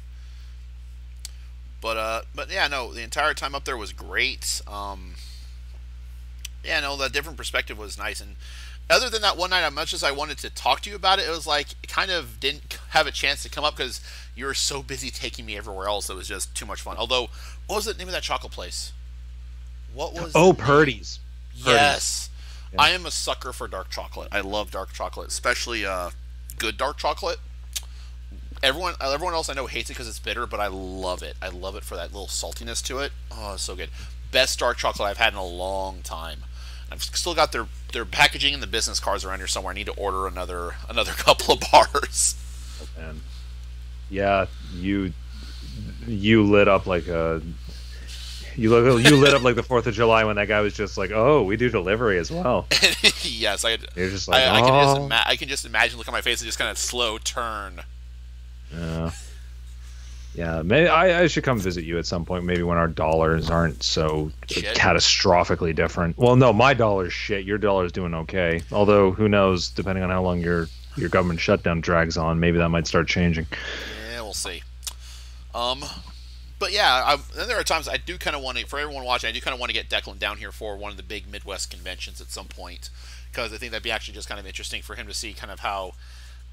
From what I understand, though, the convention scene in Canada and the U.S. isn't that much different, but at the same time, I think there's a bit of a different atmosphere. Well, at least it's definitely different than VanCaf. VanCaf was it was so pleasant. Like, it was so busy, though, too, which I wasn't expecting a small show like that to be. Well, that's the power of free, my friend. That's the power of free and being literally, like, right next to a SkyTrain station. Yeah, because we talked about this. Like, VanCaf is probably my favorite con, period, because it's literally just small press, independent creators. It's free entry, and you can just go and hang out with people who do comics. They do panels, but it's not a big thing that you need to get into. And you meet a lot of interesting people and a lot of unique characters there. But yeah, I'd say that from my experience of American and Canadian cons, like our big cons, like our fan expos, are like they're like any Comic-Con that you'd go to in the States at this point. They're pretty much indistinguishable. There's just fewer of them. Yeah. But I would like to come down at some point and see that. I think I've joked at least to you on some occasion that I'm gonna, especially for like people who come to your cons and stuff like that, and they've got all the Marshall Star stuff already and all this stuff, and it's all signed and everything. Like, my signature is going to become like the shiny Pokemon of Marshall Star because I never leave Canada. So you either have to come to Canada or like the one time that I managed to get over the border, and people are going to be just like, "Oh, I can get the writer's signature finally! Finally, he exists. He does exist. He's not dead. I'm not your fake Canadian girlfriend." And actually, Andres brings up an interesting point. Any chance to get Declan down to attest G-Fest? We've actually discussed that at some point. We have. At least to let Declan see kind of that side of the convention here. So, Andres, we got to meet in person, dude. Like, yeah. I've never met you. Well, we've talked over Skype, but it's a bit like Denny. Like, we'd been working so long together. It's just like, I was waiting in the airport for him, and Alexa is just like, "This is your first time actually like meeting Denny in person, right?" I'm like, "Yep." And she's like, "Wow, that's a weird thought, isn't it?" And I'm like, "Kind of, yeah." Like, I've helped him author like several volumes of a comic series, but I've never actually seen the dude in person. So, well, considering the first time you saw me, we were doing was that podcast for Concast back a year or two ago. Yeah, the first time you actually saw me in relative person. In motion, yeah. I think I had seen pictures of you, but yeah, as far as G-Fest goes, like, G-Fest would be, I think I'd be interested in G-Fest as like being able to meet like this extended family, basically, of Denny's, because again, I'm gonna be that guy who's at the con because of other people, not because of what the con is for, because I know fuck all about this, and you're all going to be talking about the nuances of various kaiju eras and kaiju fandom drama, and I'm just going to kind of be sitting off to the side and being just like, I like the one where he stepped on the Japanese diet. I remember that. That was a good scene. Fake fan. Oh, the fakest of fans. Oh God, yeah. But yeah, no, I'd love to come down at some point. Yeah, I think it's right now. It's a big question of just feasibility for me, because the Canadian dollar is still doing shit compared to the American dollar, and I do not have that much money, what with being back in school right now. So It's Uh, not possible at the moment, but I think we're going to oh, try and see what we can. Want to try and see what we can do to get you down here for, yeah. if nothing else, for a little vacation for you too. Because I mean, let's face it, everything you've been doing has been pretty Yeah. much on the books as well. I mean, Andreas, if you have a layover at YVR at some point and you can get out from the international departures area for a little bit, I can meet you at the airport. But unfortunately, short of that, my ability to come down to cons and do stuff like that is really restricted right now, which sucks because I want to do it. I've enjoyed it when I've done it for romantically apocalyptic. I've enjoyed it when I've gone to cons as an attendee. Less so recently, but as long as I got people to hang out with, I'm good to go for that kind of thing. So yeah, I definitely like to do it sooner And rather also, than as later. long as they don't lock you out after and stopping the attendants coming in. Oh God, yeah, that was a fun one. Oh, hey, it's Riser. Riser showed up of the Webcomic Relief. Ah, He's the one. He's the one that took a look at our stuff and kind of liked the first few pages he saw. How you doing, Riser? hello, Riser. Welcome to the stream. But which con was that you went to? Was that WonderCon? No, that was my first ever time at Fan Expo. Oh, Fan So Expo. Okay. yeah, Andres knows this story, but I'll tell it for everybody else. So my first ever con experience was 2010 in Toronto, or Toronto if you're actually from Ontario, where the Fan Expo there, the company that ran it, who are a scummy bunch of assholes, they sold out for the Saturday, and I had a 3-day pass, and I'd gone early to see a panel with my friend and my then ex-girlfriend at the time, and they left because she had to get into her cosplay, and I was just kind of hanging around, and I had some stuff that I wanted to do, and I got a text from her saying, "Are you still inside?" And I said, "Yeah," and she came back and said, "Okay, don't leave, because they've locked the doors and they're not letting people in." And I said, "What?" And she's like, "Yeah, apparently they're over capacity and they were still selling new entry tickets. So they basically just completely locked down the convention center."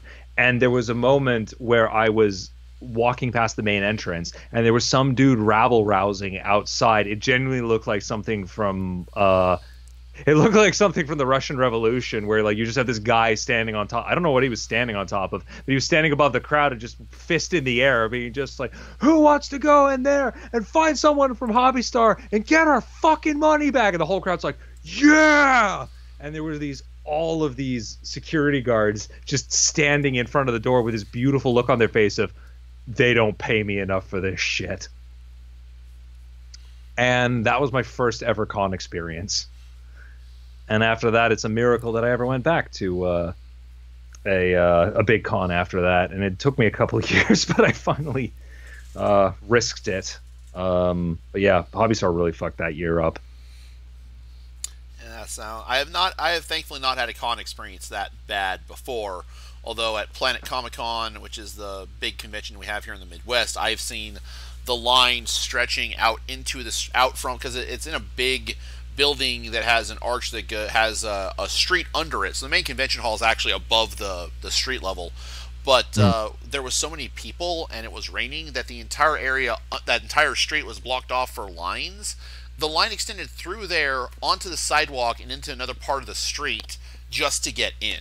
And it was raining and it was just not very well put together for that. But thankfully I was actually already inside the building, set up for the con to start, so I didn't have to worry about any of that.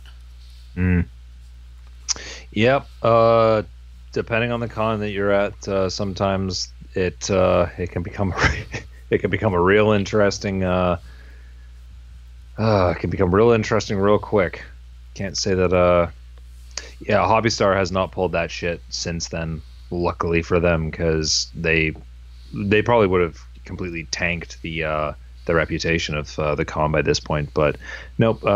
Vancouver does have a fan expo, but it's much smaller. The Toronto Fan Expo is basically our equivalent of San Diego Comic-Con. It's our biggest by quite a wide margin from what I remember. I've got a friend up there in Toronto who's been wanting me to try and get into that one, just so I can just so I can go and see her.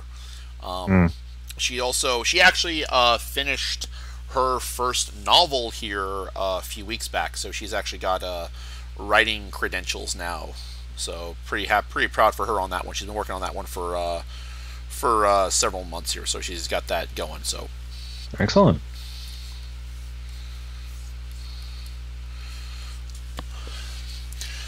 So we've just been yammering away here for a bit. I don't know if anyone else has any of the questions. For Greg, yeah, I'm going to be, after I get this piece done for the comic, and that's all good, I'm going to be starting all my commission work, which includes his the commission he asked me to do for his Lost Toho Nessie movie that was a joint production with Hammer Studios back in the 70s, but it went under, but not without enough pre-work into it to give it some grounding, or at least some work to go with it.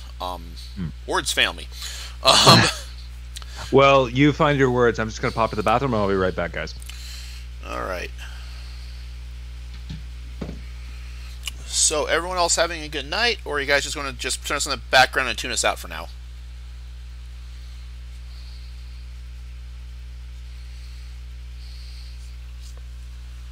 And of course, there's going to be a delay in the audio because of things.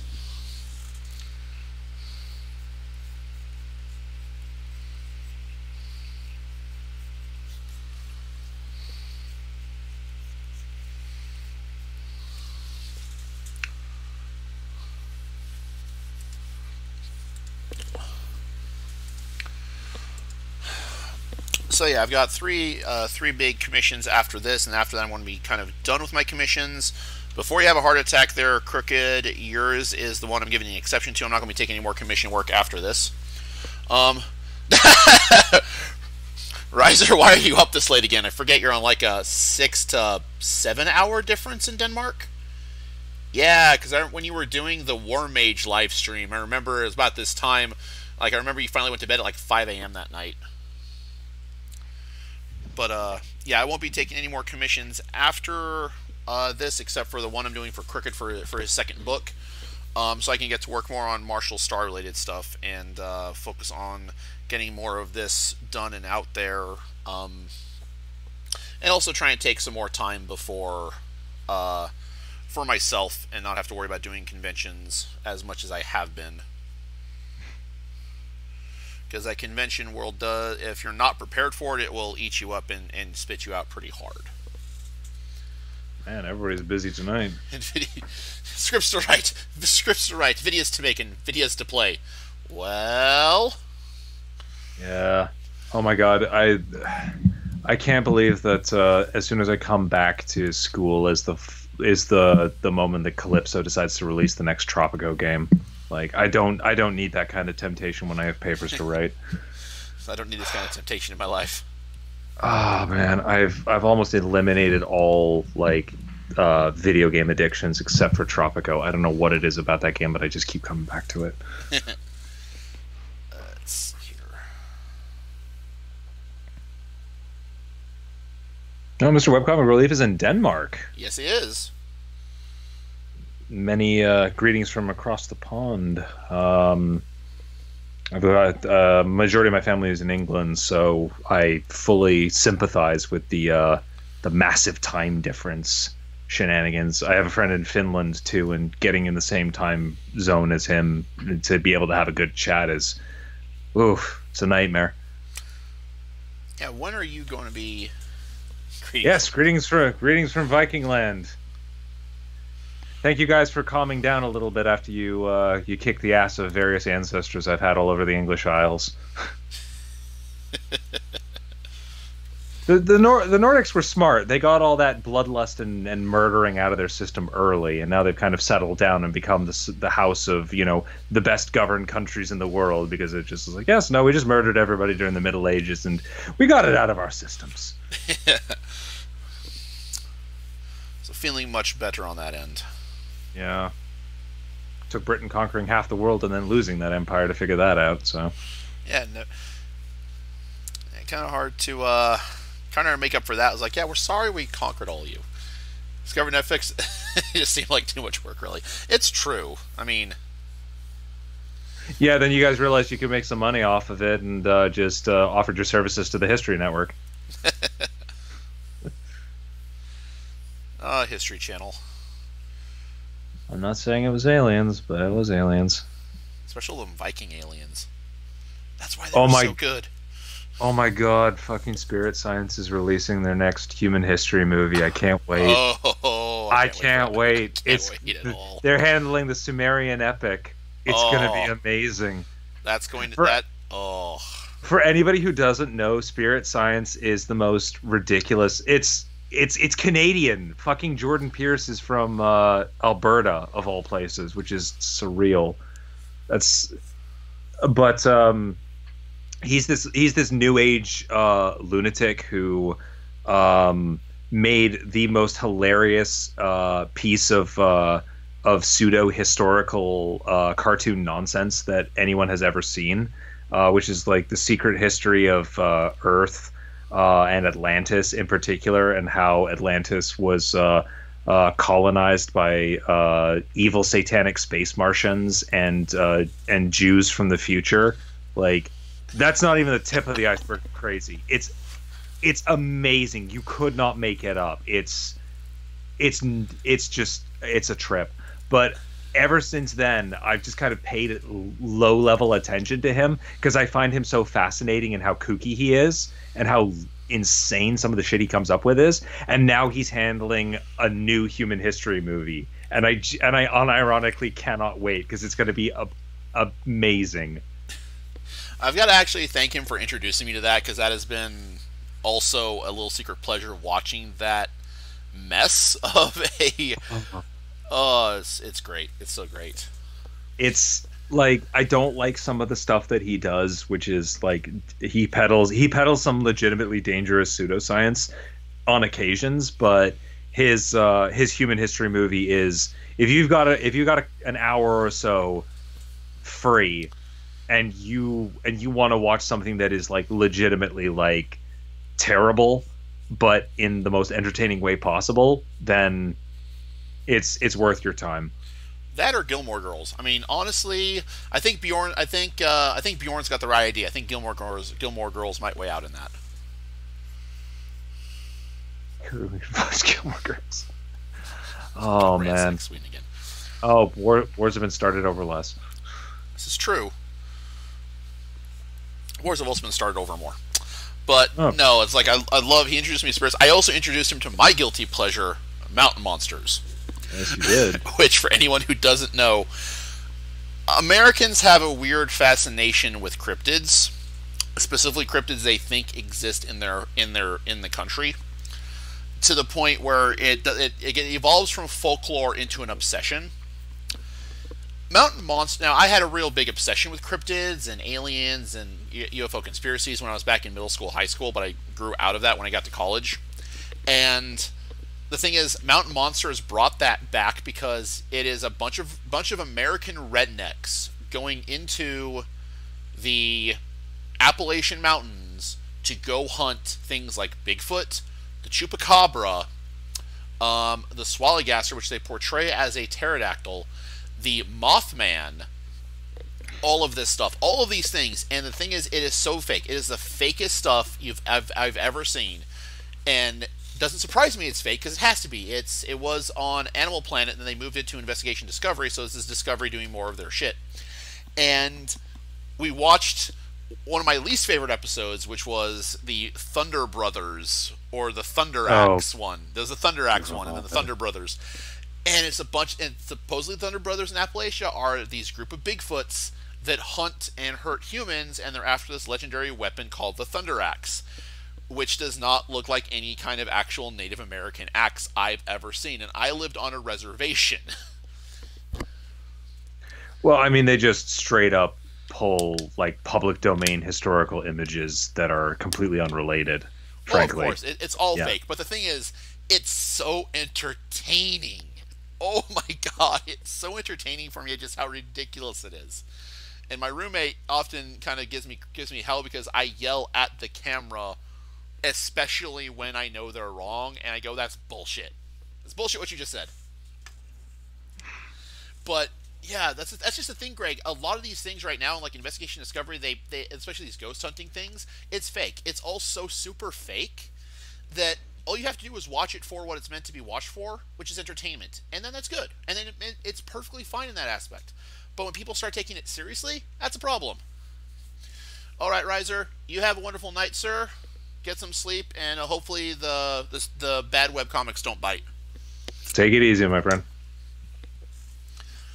But on the subject of mountain monsters and all the scripted, it's like that stuff is super entertaining to me on how bad it is, and I love it. Although there was a bit of a cultural exchange, they did show me. I keep saying it's Rand Paul's or is it Rude Paul's?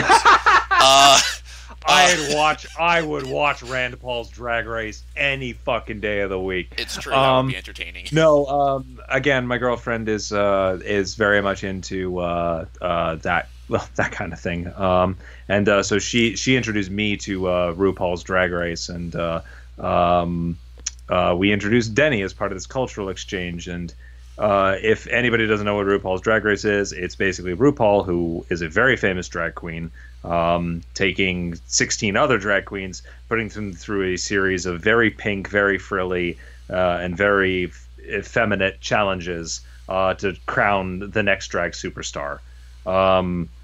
Your mileage may vary very considerably on that show, but some of the stuff that they do and some of the people that they get on there are genuinely quite creative and quite interesting. We watched because you saw we watched season 9, right, with Sasha Velour. Yes, Sasha Velour is amazing because she is very early 20th century surrealist, so her aesthetic is actually like genuinely artistically compelling. And they were a Fulbright scholar, and they studied in Russia, among other places, about transgender and queer history. So they actually really know their stuff, which is very interesting to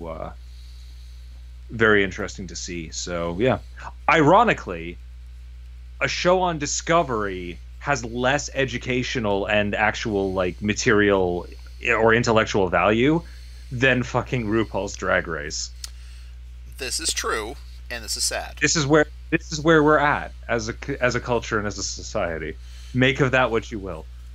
We're doomed. Just nuke it from orbit and be done with it. It's the only way to be sure. Only way to be sure.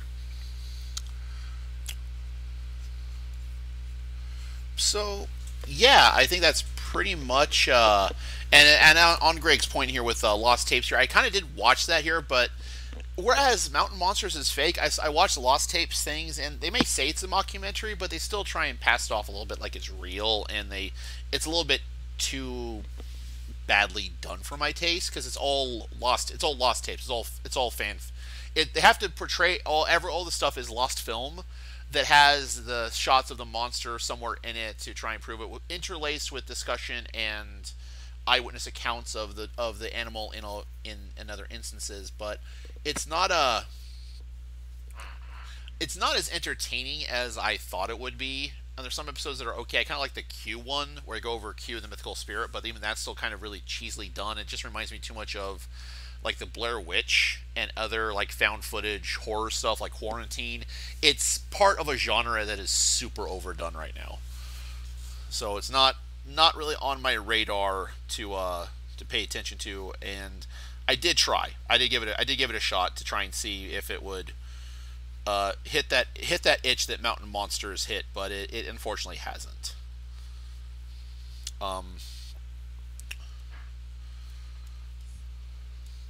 So for everyone watching, I'm going to go ahead and show everyone the current work or current progress that's been done on this is a 2-page spread, by the way, so it is a massive endeavor.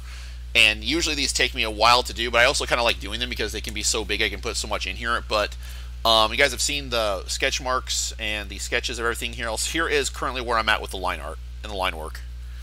So we're currently about 20%, about 30 to 40% there. Still have a lot more stuff to do with it. That's currently where we're at as far as progress on that. So I want to make sure we get this done tonight, and that way I can start all my commission work first thing tomorrow after I get some sleep.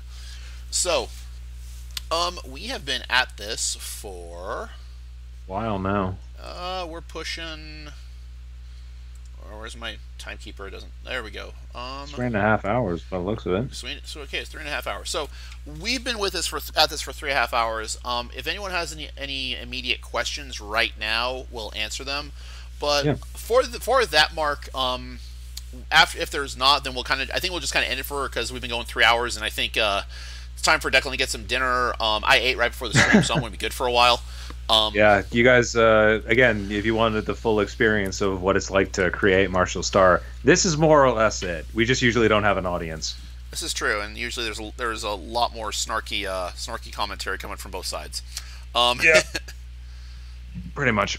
So yeah, I mean, if anybody's got any more questions, especially for me, I'd be more than happy to answer them. But other than that, I think I'm probably gonna have to clean up my place, among other things. Oh right, I was gonna, Denny. I was gonna tell you about what Alexa surprised me with last night for my birthday. Yes, it's actually it's actually a good. This is actually a bit of a funny story, because so I never make a fuss about my birthday. My girlfriend interprets that as a challenge, not a request. So she was planning a surprise party for me since Christmas, and I genuinely had no idea. To the point where she had everybody, including my parents, running interference on me. And a friend of mine took me out under the pretext of buying me some art stuff as a present. So he took me out. We went to his place. He got me some moose meat because he hunts and everything like that. And it was like, all right, great. This is a fun little thing. And I was expecting to meet up with Alexa. And with the two of us, the three of us were just going to go out and have dinner, and then quiet evening at home and just, chill and relax. We got back to my apartment, and I put my key in the lock and turned it, and my door was unlocked. And I was like, okay. I was like, oh, did I forget to lock my door before we left? Like, that's a bit odd. And I walked inside, and I turned on the light.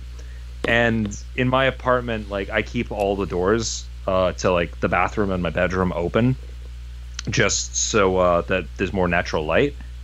All of my doors were closed. And immediately I went into, holy shit, there is someone in my apartment. Somebody has broken in and there's a person in my apartment.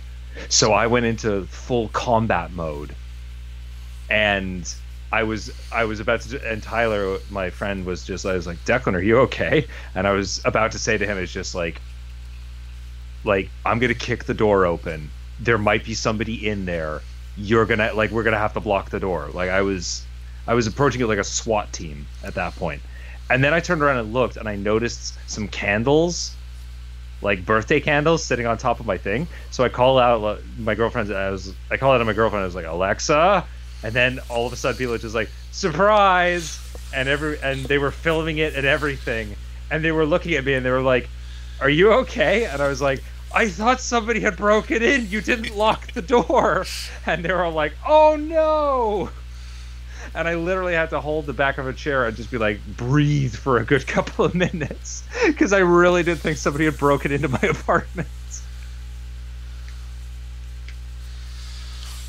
Anyway, that's one hell of a birthday story. That was one hell of a birthday surprise. Andres does have one last question. And Andres comes up with the last question on the tail end of that. All right. So the question is, many have predicted the comic industry will crash in the near future due to declining sales over the years. Do you think this will continue to pass, or will it continue? In the same way that the AAA gaming industry is going to crash, because they are steadily shrinking their own margins to the point where they're unsustainable. Yes.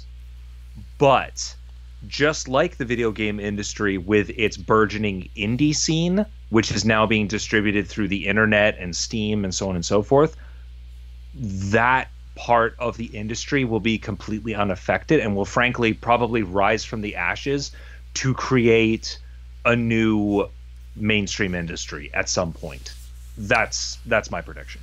Well, I think I'd have to put in these terms here because it's kind of, the comics and all entertainment. And all entertainment goes through cycles of, predicted crashes and stuff like this. So the gaming industry is a good example of a crash that went through due to a variety of different factors.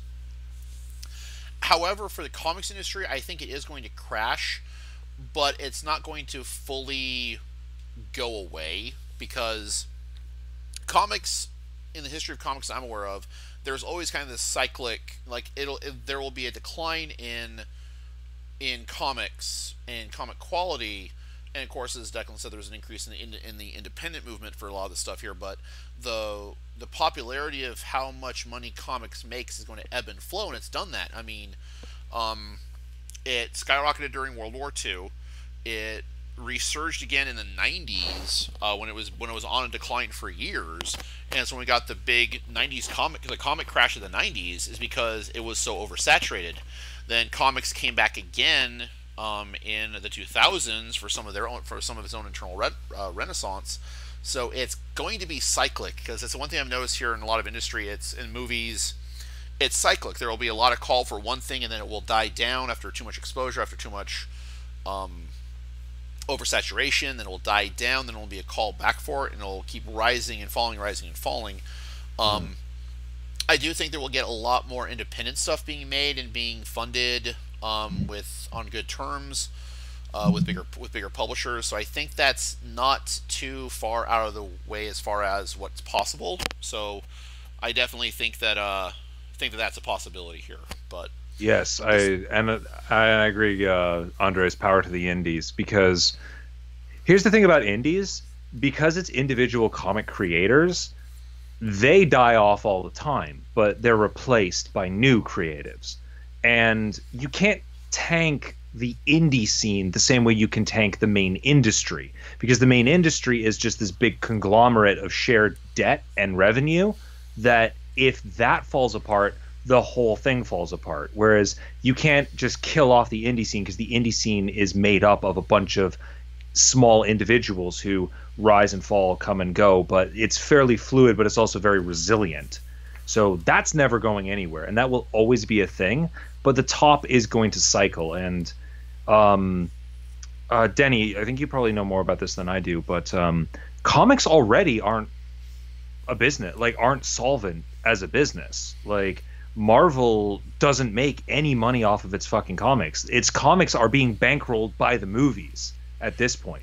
The only reason Marvel still has comics is because of the films, or at least that's my understanding of the Marvel situation. That's pretty much it, because Marvel was on the verge of filing bankruptcy back when Iron Man came out in 2008.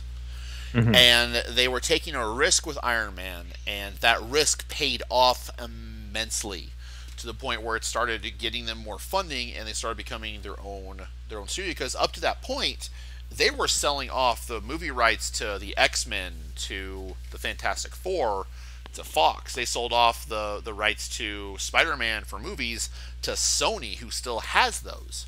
So they were on the verge of bankruptcy well into the late 90s, early 2000s. And then when we get the Spider-Man trilogy, which helps pull that up here, and then we get to the actual first big Marvel-funded movie, which still had some other additional funding from some other movie studios that helped it get bankrolled back up. And then the success of the Marvel franchise afterwards has been pretty much the movies themselves have been breaking the bank. And of course, Disney's acquisition of Marvel basically got them under the Disney umbrella with that endless stream of cash, to the point that it makes it very hard for them to go broke, because they're still going to be making Marvel movies until there's no longer a dime in the world to make.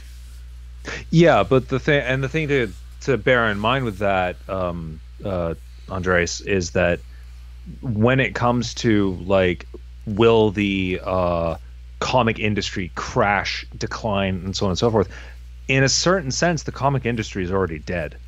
Like, it's on life support at this point. Like, and when I say that, I just mean like the industrial side of the business or the industrial side of the industry. The indie scene will keep the art form of comics going because art works best when it's on these smaller scales, and it's when it's artisanal as opposed to industrial. That was the whole crux of the Industrial Revolution and the arts and crafts movements that followed it. We're just seeing this now on a smaller scale with comics. If the Marvel movies stop making money, then Marvel as a company is dead. The comics are already not an issue. The only reason the comics are still hanging around is because for these to be comic book movies, they have to make the comics.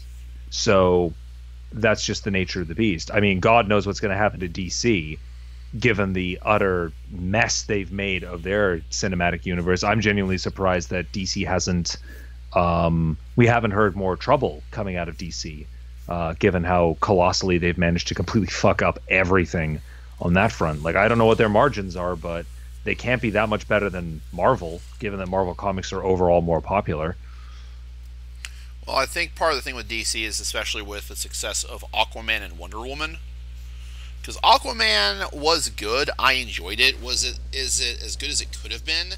Not really, because I felt like they were trying to put in a whole bunch of stuff from the comics to make Aquaman, as a character relevant in some fashion, which, Jason Momoa did a fine job, but it wasn't as big of an impact or my favorite superhero movie of that 2-week release, although it did really well. Honestly, I think Into the Spider-Verse did really well, or was a much better film, even though it was still kind of formulaic by Marvel standards and by superhero standards by now, because it's always the same set of stuff you've got to do for the hero's journey kind of thing, and that kind of makes it harder to care after a point, because he's going to go through the trial, he's going to go through the losing the mentor, losing the family member, losing the loved one, the call to action is going to come in and change it, and it's going to come in about the midpoint of the movie. He's going to be go ahead and change that here. And Jakora brings in a really good point, because the DC animated films are super strong. They're their strongest point, honestly. Yeah, but how much money do they make off of those movies? Like, that's what I'd be curious. They are definitely cheaper to make. No, they're cheap to make, yes, but like, how much money do they actually make? Because like, they're not released in theaters, so you're not pulling in like actual box office numbers. Streaming services, it's like Netflix doesn't release any of their numbers, so it's almost impossible to know how much money they're making off of like streaming services like that. So obviously something is working for DC because they're still around, but I'm kind of curious as to like how far, like, I wonder how much thread there is left in the lace on that other shoe that's going to drop at some point sooner rather than later, because I can't see it. I can't see them being in terribly better financial straits than Marvel, especially with Marvel being bankrolled by Disney and their own movie division, which is doing phenomenally well. And last point on that's another important thing to remember as far as the comic industry goes.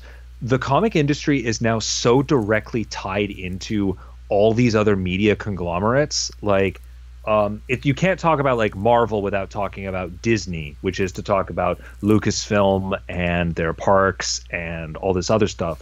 And when you're part of a conglomerate like that, it's easy for the people at the top to say, well, this is doing super well, this isn't. We'll just reshuffle some money to make everything balance out so we can give a good report to our stockholders. And DC isn't quite the same in that sense. They're still functionally independent, but their movie division is handled by Warner Brothers exclusively. So that's obviously the fates of those two are tied together, and it'd be interesting to see how reciprocal that relationship is and how they're balancing themselves out. But I don't think the comic book industry has much life left in it. The bigger question is going to be whether or not there'll be anyone left to notice when they just kind of shuffle it off, really, because it's going to happen. There will be a point at which like they're just going to sneakily like discontinue comics from Marvel to the point where they just make Marvel about movies, and like Marvel will just stop producing comics. I could genuinely see that happening. Like they'll do legacy prints. They might publish like on a very limited basis. They'll have an independent label, but you're gonna stop seeing the same storyline recycling and like the main characters and stuff like that. They'll just shut them down because it's not worth the hassle. Like from a financial perspective, it just isn't making the money for it to be worth it. And that's kind of that may be the whole change here, and that's going to have to be the game plan. But the thing is, with the way money is tied into all this, it's going to be difficult to get any kind of change made to stop it from happening in the future, anyways. So, kind of again where we're stuck. Well, and I think that part of the reason for that, and like we've talked about this a little bit, Denny. A lot of comic fans, older comic fans, resent the fact that they're changing up origin stories, they're changing people's races, they're changing people's genders, and so on and so forth. And people are just like, oh, this is a betrayal of the comic fans, and this is a betrayal of the people who've always read these comics. And it's like, what do you want them to do though? Because if they're just doing what they've already done, then these comics are not worth making, and they will completely stop making them. They will stop making them, period. End of discussion. Unless they change it and bring in a new audience to continue to justify making the comics at all, there's no financial incentive for Marvel or any of these other companies to continue to make, Marvel in particular, there's no reason for Marvel to keep making comics. They've got the movies. The movies make the money. So they can cut a lot of overhead and a lot of cost, and it's not going to hurt their bottom line. If anything, it might improve it. So if comics as an industry are going to survive in the form that they are now, they have to evolve. There's no choice, because otherwise they're redundant. If comics just keep doing the same thing that they've always done, there's no point in having them around. They're redundant. So unfortunately, that's the position that we're in. Like, I understand, and I don't want to sound like I'm being dismissive. I do understand the frustration that people have who are really invested in these stories and don't like things being changed around. But these guys aren't thinking of it that way. They're thinking of it as a business. And unfortunately, if you think of it from a business perspective, the conclusion ends up being a lot more dire if they take the business-centric approach, as opposed to trying to find a way to reinvent this business to make more money out of it, which I think it's the right call if you want to keep seeing stuff coming out from Marvel and DC. But otherwise, yeah, there's no reason for Marvel or DC to make comics anymore. That's the funny old world we find ourselves in.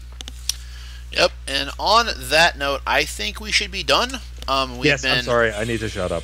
No, like I said, I always enjoy having Declan on because he and I have some of the most interesting conversations about the industry from his perspective and from my perspective as a consumer, and both of our perspectives as actual creators in this field, as well as underground as we kind of are.